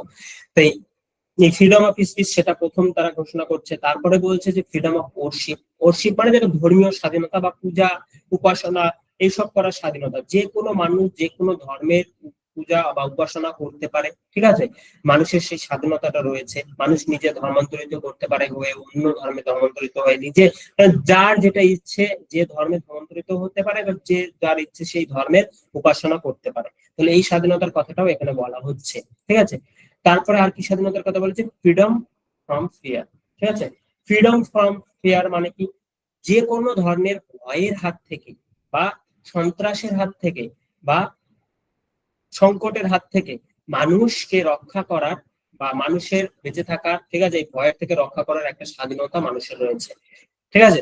কেন, ধরো একটা রাষ্ট্রের মধ্যে এখন একটা ভারতে ধরো কোনো জায়গায় দেখা যাচ্ছে টেররিস্ট অ্যাটাক হতে পারে, টেররিস্ট অ্যাটাক যদি হতে পারে তাহলে সেখানে কি দেখা যাচ্ছে, সেই মানুষগুলো একটা ভয়ের মধ্যে রয়েছে। তো সেই ভয়ের হাত থেকে রক্ষা করার দায়িত্ব হচ্ছে রাষ্ট্র, মানে সেই ভয়ের হাত থেকে বাঁচারও মানুষের একটা স্বাধীনতা রয়েছে, যেটা ফ্রিডম ফ্রম ফিয়ার, ঠিক আছে। সেই ভয়ের বা সংকটের হাত থেকে বা সন্ত্রাসের হাত থেকে মুক্ত হওয়ার একটা স্বাধীনতা মানুষের রয়েছে, যেটা প্রথমেই আটলান্টিক চার্টারে তুলে ধরা হয়েছে, ঠিক আছে। তারপরে বলেছে ফ্রিডম ফ্রম ওয়ান, মানে যে কোনো ধরনের মানুষের যে চাহিদা দাবি দেওয়া যেটা রয়েছে মানুষের কোয়ালিটি লাইফ ডিল করার ক্ষেত্রে বা নিজের নিজের সুস্থভাবে জীবনযাপনটা করার ক্ষেত্রে যে চাহিদাগুলো মানুষের রয়েছে সেই চাহিদাগুলো যাতে ফুলফিল হয়, সেটাও মানুষের স্বাধীনতা রয়েছে, যেমন খাদ্য, বস্ত্র, বাসস্থান, এটা মানুষের বেঁচে থাকার প্রধান উপকরণ। তো এইগুলো কোনো রাষ্ট্রের মধ্যে যদি মানুষ থাকে তাহলে তারও এই অধিকারটা রয়েছে যে তার খাদ্য থাকবে, তার কাছে বস্ত্র থাকবে, বাসস্থান থাকবে, না থাকলেও সেখানে রাষ্ট্র তাদেরকে সেটা দেওয়ার চেষ্টা করবে, কারণ তারা হচ্ছে সেই রাষ্ট্রের বাসিন্দা, ঠিক আছে। তাহলে এই চারটে স্বাধীনতার কথা আমরা আটলান্টিক চার্টারে দেখতে পাচ্ছি। এবার এই চারটে স্বাধীনতার কি করে পজিটিভ নেগেটিভ লিবার্টির সাথে বা কনসেপ্টের সাথে রিলেটেড, এই চারটে স্বাধীনতারই প্রথম যে দুটো রয়েছে এই দুটোকে বলা হচ্ছে নেগেটিভ আসপেক্ট অফ লিবার্টি, ঠিক আছে, দুটোকে নেগেটিভ বলা হচ্ছে, এবং পরের দুটোকে বলা হচ্ছে পজিটিভ, ঠিক আছে। এবার এই দুটোকে নেগেটিভ বললাম, এই দুটোকে পজিটিভ বললাম। সহজ ব্যাপার, ভিতরে একটা কোয়েশ্চেন আসছে, কেন এই দুটো পজিটিভ, কেন এই দুটো নেগেটিভ। প্রথম দুটো দেখো ভালো করে ভাবো, প্রথম দুটো বলা হচ্ছে বাক স্বাধীনতা, ধরো কথা বলার স্বাধীনতা বা বাক স্বাধীনতা, এবং আরেকটা বলেছে ধর্মীয় স্বাধীনতা। তো এই ক্ষেত্রে কি দেখা যাচ্ছে, হয়তো আমাকে কেউ কথা বলতে দিচ্ছে না, হয়তো রাষ্ট্র আমার বাক স্বাধীনতার উপর হস্তক্ষেপ করছে, ঠিক আছে, বা আমার ধর্মীয় স্বাধীনতার উপর হস্তক্ষেপ করছে। তো এই রাষ্ট্রের হস্তক্ষেপের অনুপস্থিতির কথাই বলছে এই ফ্রিডম অফ স্পিচ বা ফ্রিডম অফ ওরশিপ, এটা রাষ্ট্রের নেগেটিভ রোলটাকে তুলে ধরছে, ঠিক আছে। এই কথাটা মনে রাখবে যে প্রথম দুটো যেটা ফ্রিডম অফ স্পিচ এবং ফ্রিডম অফ ওরশিপ, এটা রাষ্ট্রের হাত থেকে বা অন্য তৃতীয় কোনো ব্যক্তির দ্বিতীয় কোনো ব্যক্তির হাত হাত থেকে মানুষের স্বাধীনতার কথা বলছে। এখানে নেগেটিভ একটা টার্ম আসে যেখানে রাষ্ট্র হয়তো সেই মানুষের উপর হস্তক্ষেপ করছে, তাকে তার ফ্রিডম অফ স্পিচটা কেড়ে নিচ্ছে এবং তার ধর্মীয় স্বাধীনতা কেড়ে নিয়ে বলছে যে কোনো একটা ধর্ম মান্য করে চলতে হবে। অন্য কোনো রাষ্ট্র বাদ দিয়ে বলো দুটো কমিউনিটি রয়েছে, অন্য একটা কমিউনিটি যেটা বড় সংখ্যায় সংখ্যাগরিষ্ঠ, সে সংখ্যালঘু কমিউনিটিটাকে বলছে যে এই ধর্ম মান্য করে চলতে হবে বা তাদের কোনো বাক স্বাধীনতা থাকছে না। তো এখানে দেখা যাচ্ছে অন্য কেউ হস্তক্ষেপ করছে, তো এখানে অনুপস্থিতি বোঝাচ্ছে যে অন্য কোনো দ্বিতীয় পক্ষের বা রাষ্ট্রের অনুপস্থিতি, হস্তক্ষেপ অনুপস্থিতিটাই হচ্ছে এই স্বাধীনতা দুটো তুলে ধরছে, ঠিক আছে। অনুপস্থিতি, তাই একটা নেগেটিভ টার্ম এখানে আসছে, যেখানে রাষ্ট্রের নেগেটিভ রোলটা এখানে তুলে ধরা হচ্ছে, তার জন্য এটা হচ্ছে নেগেটিভ লিবার্টি, ঠিক আছে, বা নেগেটিভ আসপেক্ট অফ লিবার্টি। আশা করছি বুঝতে পেরেছো কেন নেগেটিভ, কারণ এটা নেগেটিভ, আমাকে কেউ আটকাচ্ছে কথা বলতে, ঠিক আছে, তা আমি চাইছি সে আমাকে না আটকা, ঠিক আছে, সে তার যেই বাধা সেটা যাতে অনুপস্থিতি থাকে তাহলেই আমি কথা বলতে পারবো, সেই অনুপস্থিতিটা এখানে তুলে ধরা হচ্ছে, তাই নেগেটিভ একটা ধারণা তুলে ধরছে, সেই কারণে এটা নেগেটিভ লিবার্টি। পরেরটা বললে ভালো করে বুঝতে পারবে পজিটিভটা। পরেরটা দেখো যে ফ্রিডম ফ্রম ফিয়ার এবং ফ্রিডম ফ্রম ওয়ান, ঠিক আছে, এটা হচ্ছে পজিটিভ আসপেক্ট অফ লিবার্টি। এটা পজিটিভ কেন, এখানে ধরো রাষ্ট্র কোনো বাধা দিচ্ছে না, রাষ্ট্র কোনো হস্তক্ষেপ করছে না, এখানে রাষ্ট্র পজিটিভ রোল প্লে করছে, ঠিক আছে। রাষ্ট্র এখানে পজিটিভ রোল কি করে প্লে করছে, এই যে আমি বললাম যে কোনো একটা রাষ্ট্রে সন্ত্রাসবাদী হামলা হচ্ছে, সেই কারণে জনগণ প্রচন্ড ভয়ের মধ্যে আছে, সেই ভয়ের মধ্যে সেটা থেকে রাষ্ট্র কি করছে, জনগণকে উদ্ধার করছে। তার মানে রাষ্ট্র এখানে একটা হিরোর রোল প্লে করছে বা একটা পজিটিভ রোল প্লে করছে, যে আমি আছি, তোমাদের ভয় পাওয়ার কিছু নেই, ঠিক আছে। তাহলে এখানে রাষ্ট্র একটা পজিটিভ রোল প্লে করছে। আর ফ্রিডম ফ্রম ওয়ান্টটাও দেখো, এখানে আমি বললাম খাদ্য, বস্ত্র, বাসস্থান যে সকল মানুষরা পাচ্ছে না, তাদের জীবনে বেঁচে থাকার একটা স্বাধীনতা তাদেরও রয়েছে, যে তাদের একটা খাদ্য থাকবে, বস্ত্র থাকবে, বাসস্থান থাকবে, শিক্ষার ব্যবস্থা থাকবে, এগুলো রয়েছে। যারা পাচ্ছে না তাদেরকে রাষ্ট্র কি করবে? রাষ্ট্র ফ্যাসিলিটি দেবে, স্কলারশিপ দেয়। কেন দেয়? পড়াশোনা করার জন্য দেয়। এখানে রাষ্ট্র কি কারণে পজিটিভ রোল প্লে করছে? যাতে তাদের চাহিদা, দাবি দাওয়া সেগুলো পূরণ হয়।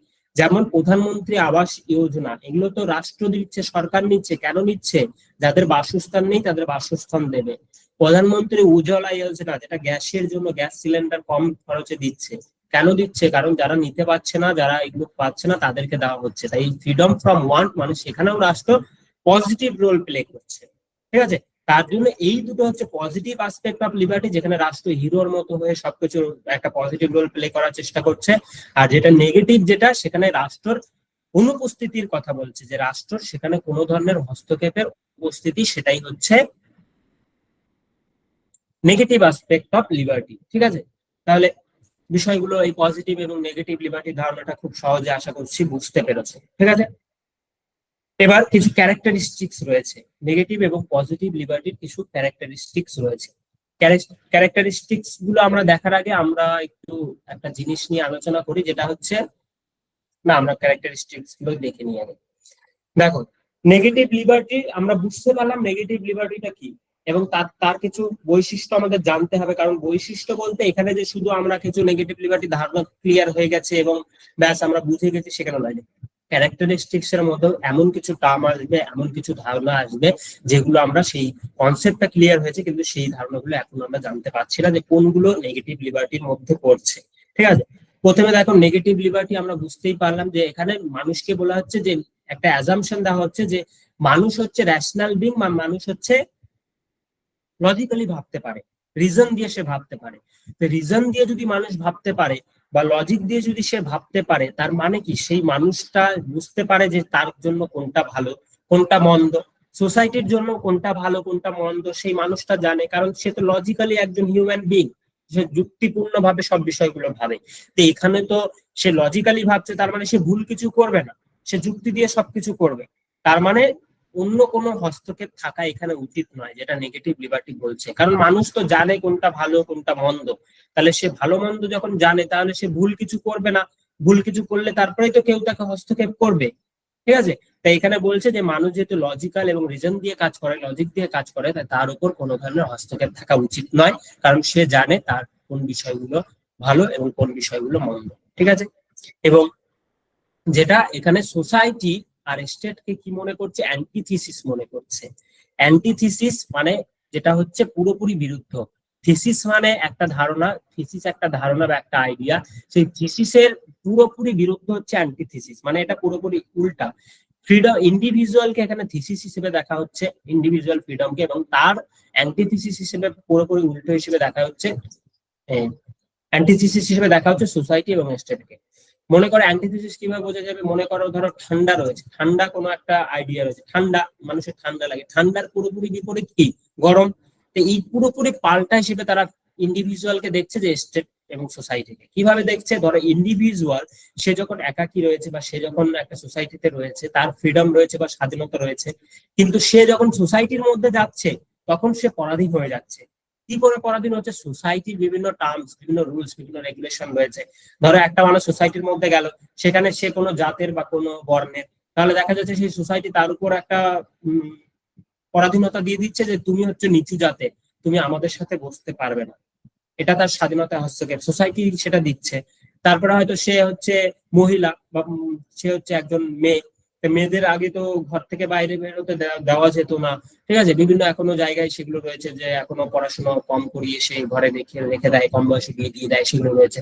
তো এগুলো রয়েছে, এগুলো কি সোসাইটি মানুষের উপরে, সেই মেয়েটার উপর আরোপ করছে বা ইন্ডিভিজুয়ালের উপর আরোপ করছে। তাই সোসাইটি মানে পুরোপুরি স্বাধীনতার বিরুদ্ধে বলে এই নেগেটিভ লিবার্টি মনে করে। আর স্টেটও তাই, কারণ স্টেট হচ্ছে বিভিন্ন ধরনের যে স্বাধীনতা, যেমন freedom of speech, freedom of worship, এগুলোর উপর হস্তক্ষেপ করে। তো এটাকেও পুরোপুরি স্বাধীনতার বিরুদ্ধ হিসেবে দেখছে। আর কি দেখছে? বলছে যে এই যে রাষ্ট্রকে যারা নেগেটিভ সেন্স থেকে দেখছে, তারা কিন্তু রাষ্ট্রকে নেসেসারি এভিল হিসেবে দেখছে। নেসেসারি এভিল, এই কথাটা খুব ইম্পর্টেন্ট। ঠিক আছে? নেসেসারি এভিল, নেসেসারি মানে প্রয়োজনীয়, এভিল মানে শত্রু। তাহলে প্রয়োজনীয় শত্রু মানে রাষ্ট্রকে আমাদের প্রয়োজন, কিন্তু রাষ্ট্র আমাদের শত্রু। শত্রু কেন? প্রথম কথাই, রাষ্ট্র মানুষের স্বাধীনতার উপর হস্তক্ষেপ করে, নেগেটিভ লিবার্টি বলছে। তাই রাষ্ট্র হচ্ছে স্বাধীনতার উপর হস্তক্ষেপ করে, তার মানে রাষ্ট্র শত্রু। আর আরেকটা যে বিষয়, প্রয়োজনীয় কেন? কারণ যদি আমরা রাষ্ট্রকে ধ্বংস করে দিই, রাষ্ট্রকে যদি না রাখি, আমরা চূড়ান্ত স্বাধীনতা ভোগ করি, তাহলে সেখানে দেখা যাচ্ছে যদি মানুষ চূড়ান্ত স্বাধীনতা ভোগ করে, তাহলে এখানে রুলস রেগুলেশন বলে কিছু থাকবে না, বিশৃঙ্খল একটা পরিস্থিতির সৃষ্টি হবে। এবং তাছাড়া বাইরের কোনো রাষ্ট্র আমাদের উপর যদি আক্রমণ করে, সেটা তো মানুষ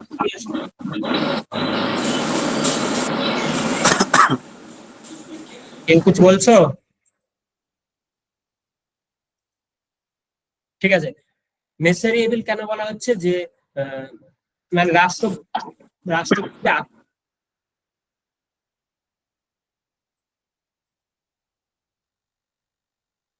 হ্যাঁ, শোনা যাচ্ছে? Clear clear sir. আচ্ছা, হ্যাঁ, যেটা বলছিলাম যে রাষ্ট্র নেসেসারি এভিল, কারণ রাষ্ট্রকে প্রয়োজন, কারণ রাষ্ট্রকে যদি ধ্বংস করে দিই, বিশৃঙ্খল একটা পরিস্থিতির সৃষ্টি হয়ে যাবে। এবং বাইরের কোনো রাষ্ট্র যদি আমাদের উপর আক্রমণ করে, তাহলে সেটাও তো আমরা ইন্ডিভিজুয়ালি সেটাকে রক্ষা করতে পারবো না, বা সেটাকে আমরা আটকাতে পারবো না। কারণ যদি দেখা যায় দিল্লিতে আঘাত হয়েছে, দিল্লিতে কোনো আক্রমণ করেছে বাইরের কোনো দেশের কোনো বাইরের রাষ্ট্র, এবার পশ্চিমবঙ্গ থেকে গিয়ে তো আমরা সেটাকে আটকাতে পারবো না। রাষ্ট্রের একটা প্রয়োজন, রাষ্ট্রের মিলিটারি পাওয়ার রয়েছে, তাই রাষ্ট্র প্রয়োজন। ঠিক আছে, সিকিউরিটি, তারপরে হচ্ছে বাইরের অ্যাটাক থেকে আটকাতে সেটা প্রয়োজন, বা বিশৃঙ্খল যে পরিস্থিতি সেটাকে সুশৃঙ্খল করার জন্য প্রয়োজন। কিন্তু রাষ্ট্র আবার শত্রু, তাই নেগেটিভ লিবার্টি রাষ্ট্রকে নেসেসারি এভিল হিসেবে দেখছেন। ঠিক আছে।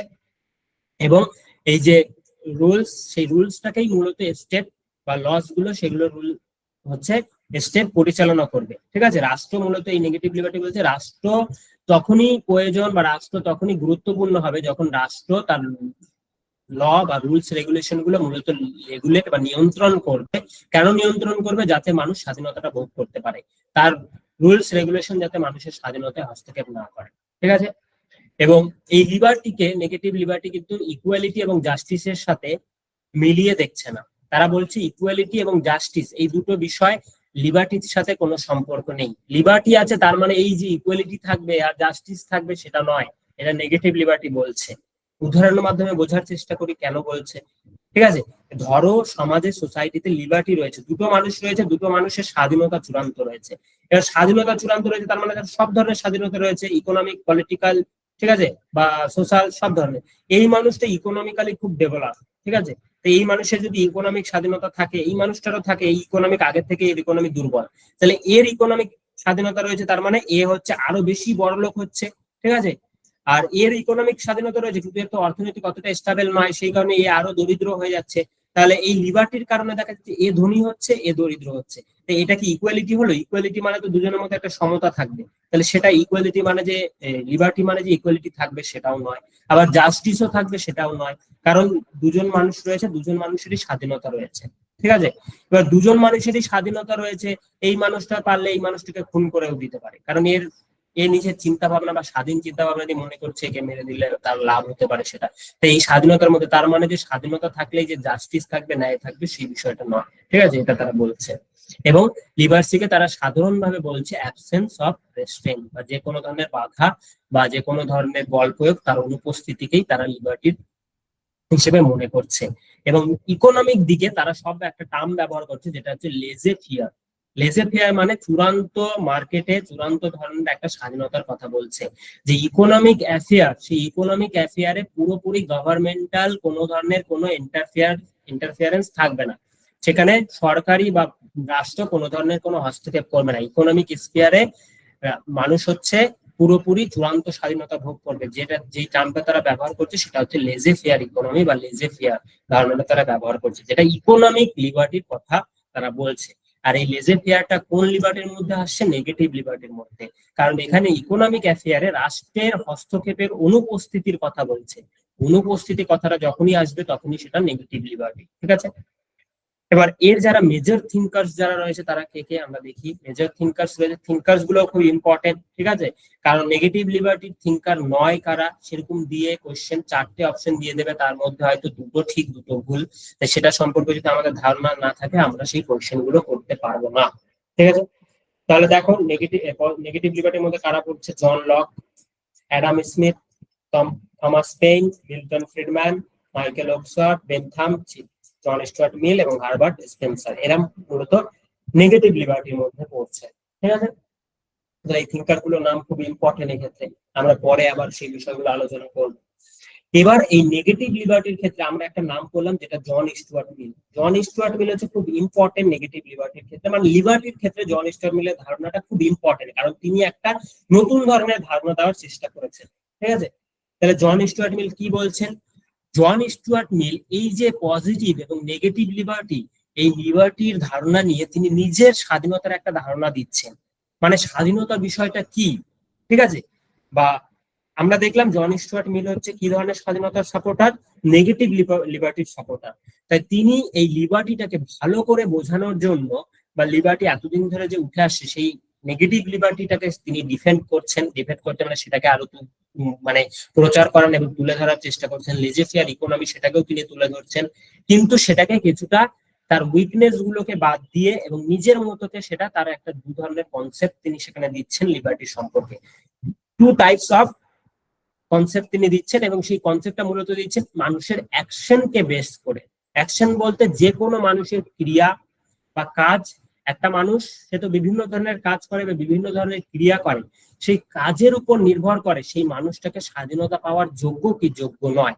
ঠিক আছে, মানে নেগেটিভ লিবার্টিটাকে তিনি এইভাবে সংশোধন করে তিনি নিজের দুটো ধারণার মাধ্যমে তুলে ধরছেন। কি কি আমরা বিষয়গুলো, এটা খুব ইন্টারেস্টিং একটা বিষয়, বুঝতে পারবে বিষয়টা।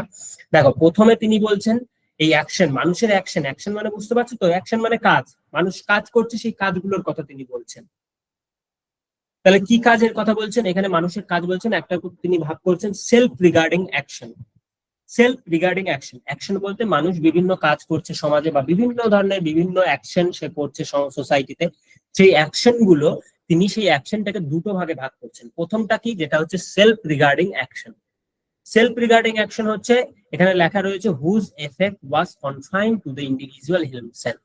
মানে কোনো ব্যক্তি সে এমন ধরনের কাজ করছে যেই কাজের প্রভাবটা শুধু তার মধ্যেই পড়ছে, অন্য কোনো দ্বিতীয় ব্যক্তির উপর তার কোনো প্রভাব পড়ছে না।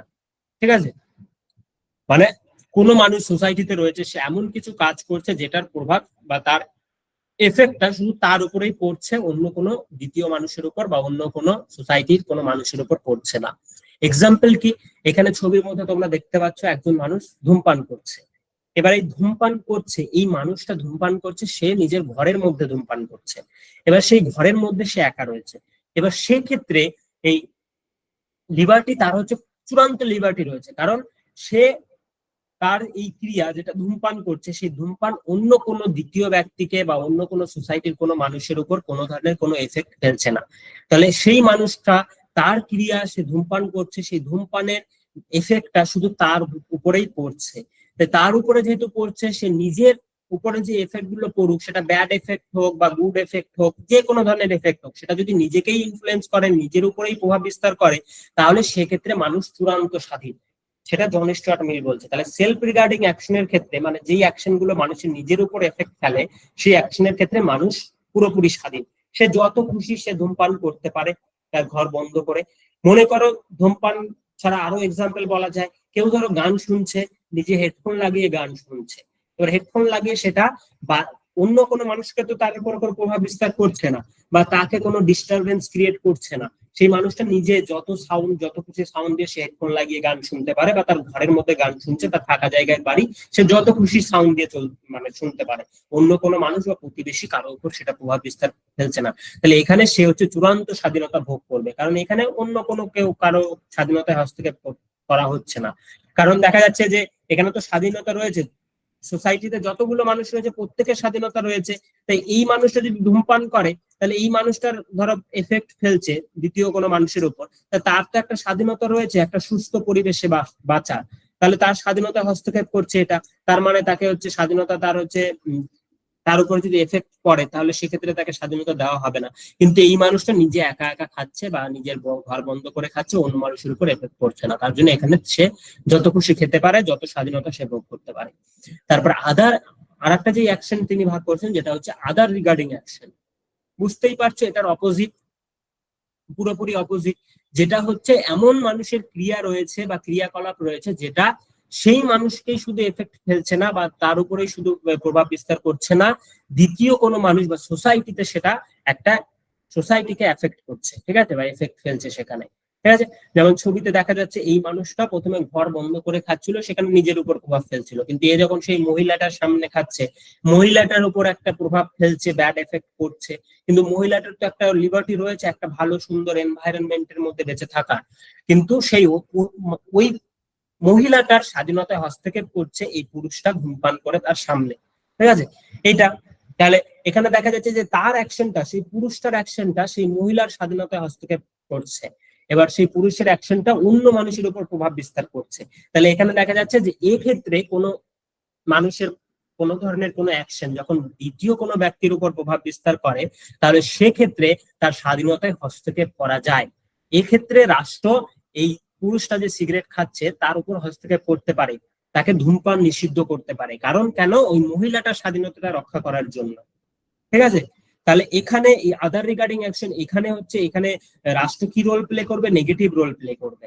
আর সেলফ রিগার্ডিং অ্যাকশন সেখানে পুরোপুরি হচ্ছে সেই মানুষটা হচ্ছে স্বাধীন, সেখানে কোনো ধরনের কারো কোনো ইন্টারফিয়ারেন্স সেখানে থাকবে না।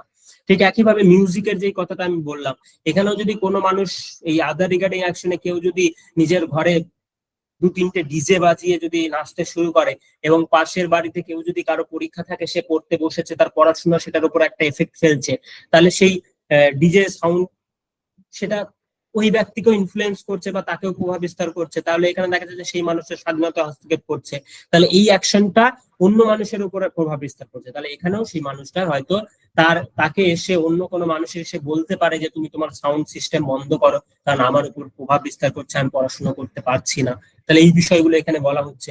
তো এইখানে তার উপর হস্তক্ষেপ করা হচ্ছে স্বাধীনতায়, তাহলে এখানে যদি হস্তক্ষেপ করা হয় আদার রিগার্ডিং অ্যাকশনে, তাহলে সেটা হবে ন্যায়সঙ্গত, যুক্তিযুক্ত, এবং সেখানে রাষ্ট্র নেগেটিভ রোল প্লে করবে। ঠিক আছে, তাহলে এখানে দেখা যাচ্ছে বাইরের মানে বিভিন্ন যে থিঙ্কার রয়েছে তার থেকে একটু বাইরে এসে জন স্টুয়ার্ট মিল এখানে সুন্দরভাবে আমাদের এই সেলফ রিগার্ডিং অ্যাকশন এবং আদার রিগার্ডিং অ্যাকশনের মাধ্যমে লিবার্টির ধারণাটা খুব স্পষ্টভাবে আমাদের সামনে তুলে ধরছেন। ঠিক আছে, এবার এই যে বিষয়গুলো আমি বললাম, এই বিষয়গুলো কিন্তু এমন ইন্টারেস্টিং বিষয় যেগুলো কিন্তু কোনোদিন ভোলার বিষয় নয়। আমি বিষয়গুলো এমন ভাবে বোঝার চেষ্টা করবো এক্সাম্পলের মাধ্যমে, যাতে তোমরা বিষয়গুলো মানে কোনোদিনও ভুলবে না। এবং সেটা কি হবে, সেই বিষয়গুলো তোমরা, আমি যে কোনো বিষয় পড়ার ক্ষেত্রে বলবো এক্সাম্পল দিয়ে নিজেকে সেই বিষয়গুলো রিলেট করা, কারণ এক্সাম্পল দিয়ে রিলেট করলে বিষয়গুলো কোনোদিন মানে মানুষ বলে না। ঠিক আছে, তাহলে এইভাবে রিলেট করার একটা চেষ্টা করবো, তাহলে এখানে সেই বিষয়গুলো এখানে আমরা বুঝতে পারলাম তিনি কি বলতে চাইছেন। ঠিক আছে, এই হলো তিনি নেগেটিভ লিবার্টি এইভাবে তুলে ধরছেন। এবার আজকের মতো আমরা এই ক্যারেক্টারিস্টিক্স অফ পজিটিভ লিবার্টিটা দেখে নিই। ঠিক আছে, পজিটিভ লিবার্টি দেখে কি বলেছে, নেগেটিভ লিবার্টির উল্টোই হবে পজিটিভ লিবার্টি, এখানে রাষ্ট্রের পজিটিভ রোল থাকবে। এবং এখানে বলা হচ্ছে যে লিবার্টি হচ্ছে necessary for man's material and moral development. Liberty হচ্ছে মানুষের যে কোনো ধরনের বস্তুগত হোক বা নৈতিক বিকাশের ক্ষেত্রে খুব গুরুত্বপূর্ণ। বস্তুগত হোক, মানুষের বস্তুগত বিভিন্ন চাহিদা দাবি দেওয়া রয়েছে, ঠিক আছে, যেমন বাসস্থান বা খাদ্য, বস্ত্র, বাসস্থান, এগুলো তো বস্তুগত চাহিদা। তো সেগুলো ডেভেলপমেন্ট করার ক্ষেত্রেও স্বাধীনতা খুব একটা গুরুত্বপূর্ণ ভাইটাল রোল প্লে করে। আর যে কোনো ধরনের মোরাল ডেভেলপমেন্ট করার জন্য একটা ভাইটাল রোল প্লে করে। এখানে পজিটিভ একটা পার্সপেক্টিভ থেকে লিবার্টিকে দেখার চেষ্টা করা হয়। ঠিক আছে, এখানে কোনো ধরনের অ্যাবসেন্স অফ রেস্ট্রেন্টের কথা বলা হয় না, এখানে বলা হয় যে positive condition for free and full development of individual in society. যে কোনো সোসাইটিতে মানুষের পুরোপুরি স্বাধীনভাবে এবং পুরোপুরি সম্পূর্ণ বিকাশের জন্য স্বাধীনতা হচ্ছে এখানে পজিটিভ রোল প্লে করে। ঠিক আছে, এবং যেটা আমরা প্রথমেই দেখেছিলাম, রাইটস কে বলা হয়েছিল প্রি কন্ডিশন অফ লিবার্টি বা লিবার্টির একটা প্রোডাক্ট, রাইটস কেই বলেছিল। এই পজিটিভ লিবার্টি এখানে বলে রাইটস হচ্ছে লিবার্টির একটা নেসেসারি কন্ডিশন বা পূর্ব শর্ত। কারণ আমাদের অধিকার আছে তার মানেই আমাদের স্বাধীনতা আছে, অধিকার নেই তার মানে আমাদের স্বাধীনতা নেই। যে বিষয়টা আমি প্রথমেই বলেছি যে ফান্ডামেন্টাল রাইটস গুলো আমাদের অধিকারকে সুনিশ্চিত করে, আমাদের বাক স্বাধীনতা, তারপর মত প্রকাশের স্বাধীনতা, আমাদের যেখানে সেখানে যাওয়ার যে স্বাধীনতা সেটা, আমাদের সভা সমিতি গঠনের স্বাধীনতা, ধর্মীয় স্বাধীনতা, এগুলো এই অধিকারগুলো তো, অধিকার তো এগুলো ফান্ডামেন্টাল রাইটস দেওয়া রয়েছে, সেগুলোই স্বাধীনতা।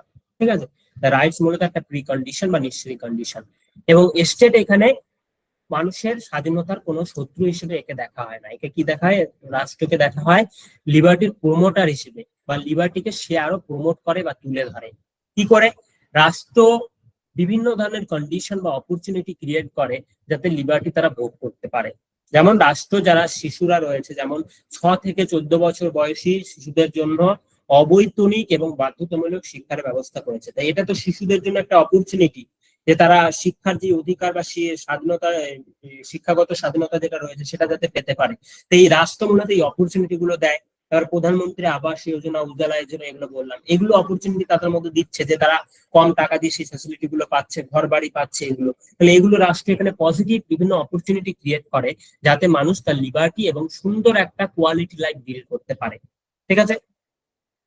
তারপরে এখানে লিবার্টি মূলত বিভিন্ন পার্টিসিপেশন, সেটা পলিটিক্যাল অ্যাক্টিভিটিতে হোক, সোশ্যাল অ্যাক্টিভিটিতে হোক, সেই পার্টিসিপেশন গুলোকে বৃদ্ধি করার কথা বলে।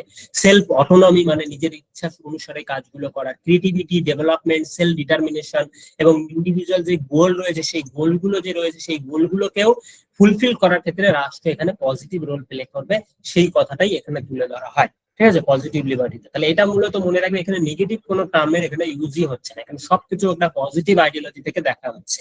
ঠিক আছে, তার জন্য এখানে মূলত এটা পজিটিভ আইডিয়া।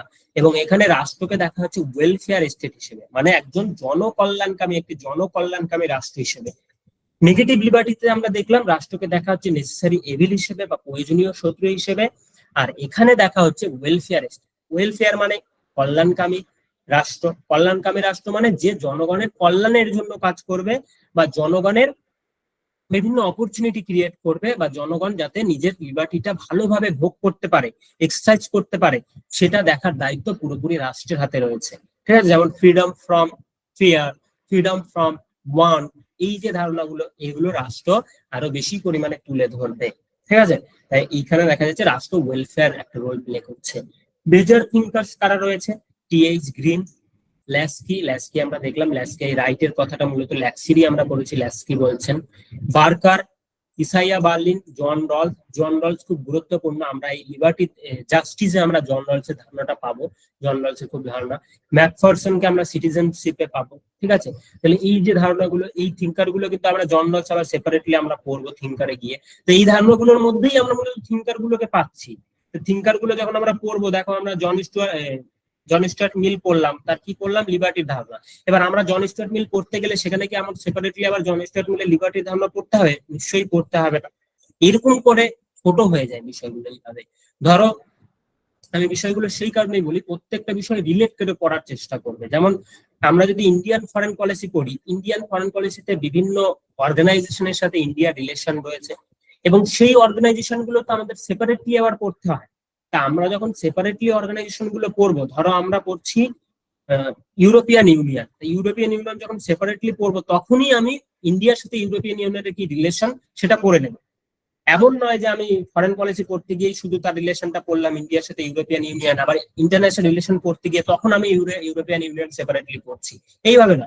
ইউরোপিয়ান ইউনিয়ন আমি যখন আইআর এ পড়ছি তখনই আমি ইউরোপিয়ান ইউনিয়নের সাথে ইন্ডিয়ার কি রিলেশন সেটা আমি গুগল সার্চ করে দেখে নিতে পারি, বা আমি কোনো বইয়ে যদি সেরকম কোনো ম্যাটেরিয়াল আমার কাছে থাকে সেটা থেকে দেখে নিতে পারি। এইভাবে রিলেট করে সবকিছু রিলেট করে করতে হবে। যেমন ইন্ডিয়ান পলিটিক্যাল থিঙ্কার, ঠিক আছে, সেটা যদি আমরা পড়ি সেখানে দেখতে যাবে জাস্টিস নিয়ে কারা কাজ করেছে সেটা আমরা পড়বো, রিয়ালিস্ট থিঙ্কার কারা, ফেমিনিস্ট থিঙ্কার কারা, কারা কাস্ট নিয়ে কাজ করেছে, কাস্ট নিয়ে যেমন আম্বেদকর করেছে, তারপরে হচ্ছে জ্যোতিবা ফুলে করেছে, তারপরে পেরিয়ার করেছে। তো এদেরকে আমরা এক জায়গায় রেখে পড়বো কারণ তারা কাস্ট নিয়ে কাজ করেছে। যারা ফেমিনিস্ট তাদেরকে আমরা ফেমিনিস্ট আইডিওলজির মধ্যে রেখে তাদেরকে একসাথে পড়বো, একসাথে সেই বিষয়গুলো পড়বো। এইভাবে একসাথে যারা এক জায়গায় এক বিষয় নিয়ে কাজ করেছে একসাথে পড়লে বিষয়গুলো বুঝতে সুবিধা হয়। আমি আম্বেদকর আজকে পড়লাম, 10 দিন পর গিয়ে আমি তার মাঝখানে আমি বিভিন্ন বিষয় পড়লাম, নেহেরু গান্ধী এদের পড়ে গিয়ে তারপরে যদি পেরিয়ার করি বিষয়টা রিলেট হবে না। কিন্তু আম্বেদকর পড়ার পাশাপাশি আমরা যদি পেরিয়ার করি, জ্যোতিবা ফুলে করি, বুঝতে পারবো কে কাস্টের কোন ডাইমেনশনটা তুলে ধরেছে, কে কাস্টের কোন জায়গাটা নিয়ে কাজ করেছে। রিলেট করে সবকিছু পড়তে হয় নেটে, তাহলে বিষয়টা খুব ছোট মনে হয়, সিলেবাসটা খুব ছোট মনে হয়। এইভাবে সবকিছু রিলেট করে করার চেষ্টা করবো। ঠিক আছে, তো আজকের ক্লাস আমাদের এই পর্যন্তই থাক। আমরা অনেকটা আলোচনা করলাম পজিটিভ নেগেটিভ লিবার্টি এবং বিভিন্ন যে থিঙ্কার্স যারা রয়েছে তাদেরকে নিয়ে আলোচনা করলাম। তোমাদের যদি কোনো কোয়েশ্চেন থাকে তোমরা করতে পারো। ঠিক আছে, তোমাদের কারো যদি কোনো প্রশ্ন থাকে করতে পারো।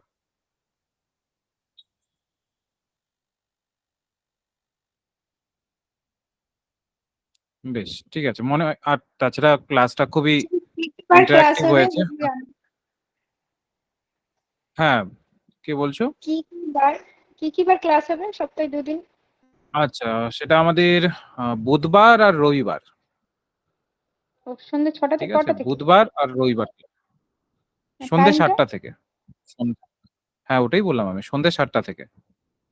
সন্ধ্যে 7টা আচ্ছা। থেকে টানা 2 আওয়ার্স এর ক্লাস আমাদের থাকবে, এবং প্রত্যেকটি ক্লাসের শেষে ওই যে টপিকটা পড়ানো হলো ওই টপিকের কিছু কোশ্চেন্স, কি ধরনের কোশ্চেন এসেছে এর আগে, হ্যাঁ, এবং ভবিষ্যতে কি ধরনের আসতে পারে, সেগুলো নিয়ে রীতিমতো সেই জায়গাগুলো নিয়ে চর্চা হবে।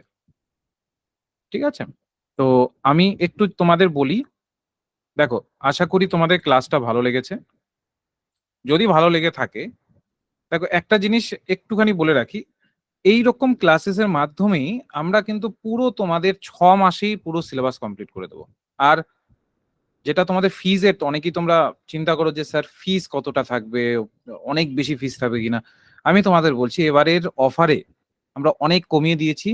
তোমরা জাস্ট ক্লাসে যারা ইচ্ছুক আছো, ধরে নিচ্ছি যে তুমি জাস্ট ফিসটাই জানতে চাইছো, তুমি ভর্তি হবে না, জাস্ট একবার তুমি 9064253244 এই নম্বরে একবার শুধু নক করবে, তারপরে তুমি স্ট্রাকচারটা দেখে নিলে তোমার যদি মনে হলো যে না, যে ধরনের ক্লাস আমি করলাম এবং যেভাবে যে ধরনের কথাগুলো স্যারেরা দাবি করছেন যে প্রত্যেক সপ্তাহে মক টেস্ট আসবে, হ্যাঁ, তারপর প্র্যাকটিস সেট পাবো, রীতিমতো সেগুলোকে প্র্যাকটিস করতে পারবো, এবং যেভাবে অ্যাজারশন রিজনের ধরনে কোশ্চেন আসে আমি ওগুলোকে প্র্যাকটিস করতে দেবে, বাংলা ইংলিশে স্যারেরা কোশ্চেন করাবেন, 10 ইয়ার্স এর PYQ সলভ করাবেন স্যারেরা। ঠিক আছে, এবং প্রায় 3000 MCQ এর প্র্যাকটিস সেট পাবো আমি। এই ধরনের জায়গা অন্য কোথাও পাবে না, এটা আমি বলতে পারি। পুরো বাংলা ইংলিশে থাকবে। দেখো, অনেক কঠিন কঠিন কনসেপ্ট থাকে, যদিও বা দেখলে প্রশান্ত স্যার খুবই সহজ ভাবে তোমাদের একদম ওই ধূমপানের উদাহরণ দিয়ে কত সুন্দরভাবে বুঝিয়ে দিলেন। এইভাবেই বাকি কনসেপ্ট গুলো ক্লিয়ার হবে, এবং তার সাথে সাথে বাংলা ইংলিশে থাকবে। আমরা সাজেস্ট করি ইংলিশেই পড়ার, কিন্তু কোনো কারণে দেখা গেল যে কিছু লাইন বা কিছু প্যারাগ্রাফ তুমি বুঝতে পারছো না, তুমি জাস্ট বাংলাটা দেখে সেইটাকে তুমি অ্যানালাইসিস করে নিতে পারবে যে কি রয়েছে। তো এই ধরনের সুবিধা রয়েছে। আর শুধু রেকর্ডেড ক্লাস নয়, প্রত্যেকটি ক্লাস রেকর্ডেড হবে। কোনো কারণে কোনো ক্লাস তোমার বাদ চলে গেল, বা তুমি হয়তো ঘুরতে গেছো, বা শারীরিক অসুস্থতার জন্য তুমি ক্লাস করতে পারোনি, তো সবগুলো মূলত রেকর্ড আকারে থাকবে। কিন্তু তাই বলে এই নয় যে রেকর্ডেড ক্লাস দিয়ে দায় সারা, না। লাইভ ক্লাসে যেভাবে প্রশান্ত স্যার পড়ালেন, সেম ভাবে উনি প্রত্যেক সপ্তাহে 2 দিন করে ঠিক ডট সময় আসবেন, তিনি পড়াবেন এবং তোমাদের ডাউট গুলোকে ক্লিয়ার করবেন।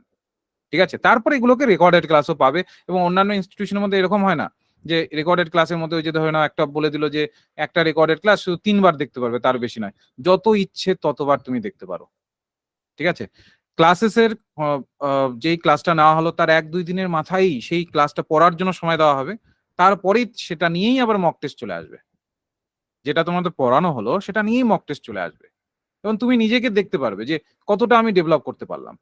এবং 1 ঘন্টা 2 ঘন্টা নয়, আমরা 2 ঘন্টার পুরো সেশন একটা করার চেষ্টা করি। এবং স্বাভাবিক আমাদের 6 মাসে আমরা টার্গেট নিয়েছি কমপ্লিট করানোর। যখন আমাদের এক্সট্রা ক্লাসেসের দরকার হবে তখন এক্সট্রা ক্লাসেসও আসবে তোমাদের। যতটা সম্ভব আমরা হেল্প করব ডিসেম্বরের মধ্যেই, হেল্প করব আমরা ডিসেম্বরের মধ্যেই তোমাদের কমপ্লিট করানোর। হেল্প শব্দটা কেন আমি ব্যবহার করলাম, কারণ আমরা তো পড়াবো, আমরা 100% দিয়ে পড়াবো, কিন্তু পড়তে হবে কিন্তু তোমাদের। প্রত্যেক দিনের ক্লাসের মেটেরিয়াল যখনই তোমার কাছে চলে গেল, সাথে সাথে ওটাকে পড়ে নাও, সাথে সাথে ওই জায়গাটাকে পড়ে নাও। বাংলা ইংলিশ দুভাষাতে থাকবে, সাথে সাথে পড়ে নাও। ওখান থেকে কিছু ডাউট থাকলে সাথে সাথে পরের ক্লাসে তুমি ওটাকে কভার করে নাও। ঠিক আছে, প্রত্যেক সপ্তাহে আমরা কাউন্সিলিং করবো যে কতটা কি হলো কি না হলো না। তারপরে আমাদের অ্যাপের মাধ্যমে আমরা মূলত দেখে থাকি কে কতটা বেসিক্যালি কোশ্চেনের অ্যান্সার দিতে পারছে কি পারছে না। সেই হিসেবে আমরা তারপর পরবর্তী ক্লাসগুলোকে ওই কাঠামোটা করবো, যে হয়তো বা বুঝতে অসুবিধা হচ্ছে ওটাকে আরো ডিটেলসে বোঝানোর চেষ্টা করব। ঠিক আছে, আবারও বলছি, মান্থলি ফিস দিতে পারবে। কোনো রকম তোমাদের এমন নেই যে তুমি ধরে নাও যে একবারে অন্যান্য জায়গায় যেমন তোমরা দেখো একবারে এক গাদা টাকা তোমাকে দিয়ে দিতে হচ্ছে, না। এখানে খুবই কম ফিস রয়েছে, এবং তুমি মান্থলি ফিজের মাধ্যমে তোমার যে টার্গেটটা আছে, নেট সেট কোয়ালিফাই করার টার্গেট, সেটাকে তুমি কভার করতে পারো। ওকে, সবাই আশা করি বিষয়গুলোকে তোমরা বুঝতে পেরেছো যে কিভাবে আমরা স্ট্রাকচারটাকে এগিয়ে নিয়ে যাব টোটাল যে ইউনিট গুলো আছে সেগুলোকে কমপ্লিট করে। কারণ তোমরা স্যারের ক্লাস করলে এবং ভবিষ্যতে আরো ক্লাসেস গুলো আসবে, যেগুলোর মাধ্যমে তুমি নিজেদেরকে একদম বা তোমরা নিজেদেরকে একদম তৈরি করে নিতে পারবে। আর অবশ্যই অবশ্যই ফি স্ট্রাকচার এবং বাকি যা ডিটেলস অবশ্যই এই নম্বরে হোয়াটসঅ্যাপ করে তোমরা জেনে নিতে পারো। ধরে নিচ্ছি তুমি জাস্ট ফি স্ট্রাকচারই তোমার ক্লাস ভালো লেগেছে, কিন্তু ফি স্ট্রাকচারটা শুধু জানতে চাও, তোমাকে এমন তো না যে জানতে চাইলেই সাথে সাথে তোমাকে অ্যাডমিশন নিতে হবে, না, স্ট্রাকচারটাকে জেনে নিয়ে তোমার যদি মনে হয় যে আমি পারবো, তাহলে অবশ্যই সেই জায়গাটার বেসিসে তুমি করতে পারো যে হ্যাঁ এই যে সপ্তাহে 2টো করে ক্লাস আসবে, আমি সবগুলোকে কভার করতে পারবো, যেটাই নোট দেওয়া হবে আমি কভার করতে পারবো, আমার মধ্যে ওই টেন্ডেন্সি আছে পড়ার, আমার টার্গেট আছে মূলত এই ডিসেম্বরে নেট আর সেটকে ক্র্যাক করার। কারণ দেখো শুধুমাত্র হাতে কিন্তু আর 180টা দিন, 6 মাস আছে, 30 দিন করে, শুধু 180টা দিন, আবারও বলছি। তো এখনই যদি তুমি ধরো না লেট করো, তাহলে সেই ক্ষেত্রে স্বাভাবিক ব্যাপার ওইভাবেই তোমার প্রক্রিয়া চলতেই থাকবে, হয়তো বা একটা সময় গিয়ে দেখলে যে সমস্ত কিছু তোমার অধরাই রয়ে গেল, পরীক্ষার সামনে চলে আসলো। তো এই জায়গাটাকে মাথায় রেখে সবাই চেষ্টা করো। 7 তারিখ থেকে ডট আমাদের একদম 7 তারিখ থেকে ক্লাস শুরু হচ্ছে, একদম 7 তারিখ থেকে আমরা ক্লাস শুরু করে দেবো, ঠিক সন্ধ্যে 7টা থেকে হবে। কালকে আর পরশুদিন তোমাদের অ্যাডমিশন নেওয়ার সময় আছে। তো যারা যারা ইচ্ছুক আছো, একটু হলেও যদি ক্লাসটা ভালো লাগে, ইচ্ছুক আছো, অবশ্যই যোগাযোগ করতে পারো। যোগাযোগের নম্বরটা আমি কি বললাম, যোগাযোগের নম্বর যারা লিখে নাওনি লিখে রাখো, 9064253244।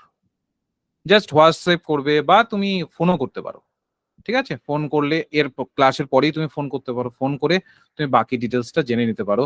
এবং যা যা বলা হলো, এই যে আমি যেটা তোমাদের বললাম এখানে, যা যা বললাম সবগুলো অক্ষরে অক্ষরে পালিত হবে, ঠিক আছে? 2 ঘন্টারই ক্লাস হবে, দায় ছাড়া ভাবে এমন হবে না যে একদিন হাফ ঘন্টা, একদিন আধ ঘন্টা, যেমনটা হয় অন্য জায়গায়, হ্যাঁ, তারপর সরি বলে কাটিয়ে দেওয়া হয়, কিচ্ছু হবে না। 2 ঘন্টারই টানা ক্লাস হবে এবং ক্লাস করিয়ে তারপরে তোমাদেরকে কোশ্চেনও সলভ করানো হবে, যে কোন জায়গাগুলোকে তোমার ধরার দরকার ছিল এখানে, ঠিক আছে? বেশ, তাহলে আজকে আমি ক্লাসের ইতি এখানেই টানছি। আহ, তাহলে তোমাদের সাথে তাহলে এরপরে নেক্সট আমাদের ক্লাসে দেখা হচ্ছে। যারা যারা ইচ্ছুক আছো অবশ্যই অবশ্যই তোমরা জয়েন করতে পারো। রাখছি তাহলে, গুড নাইট সকলকে, গুড নাইট। Good night.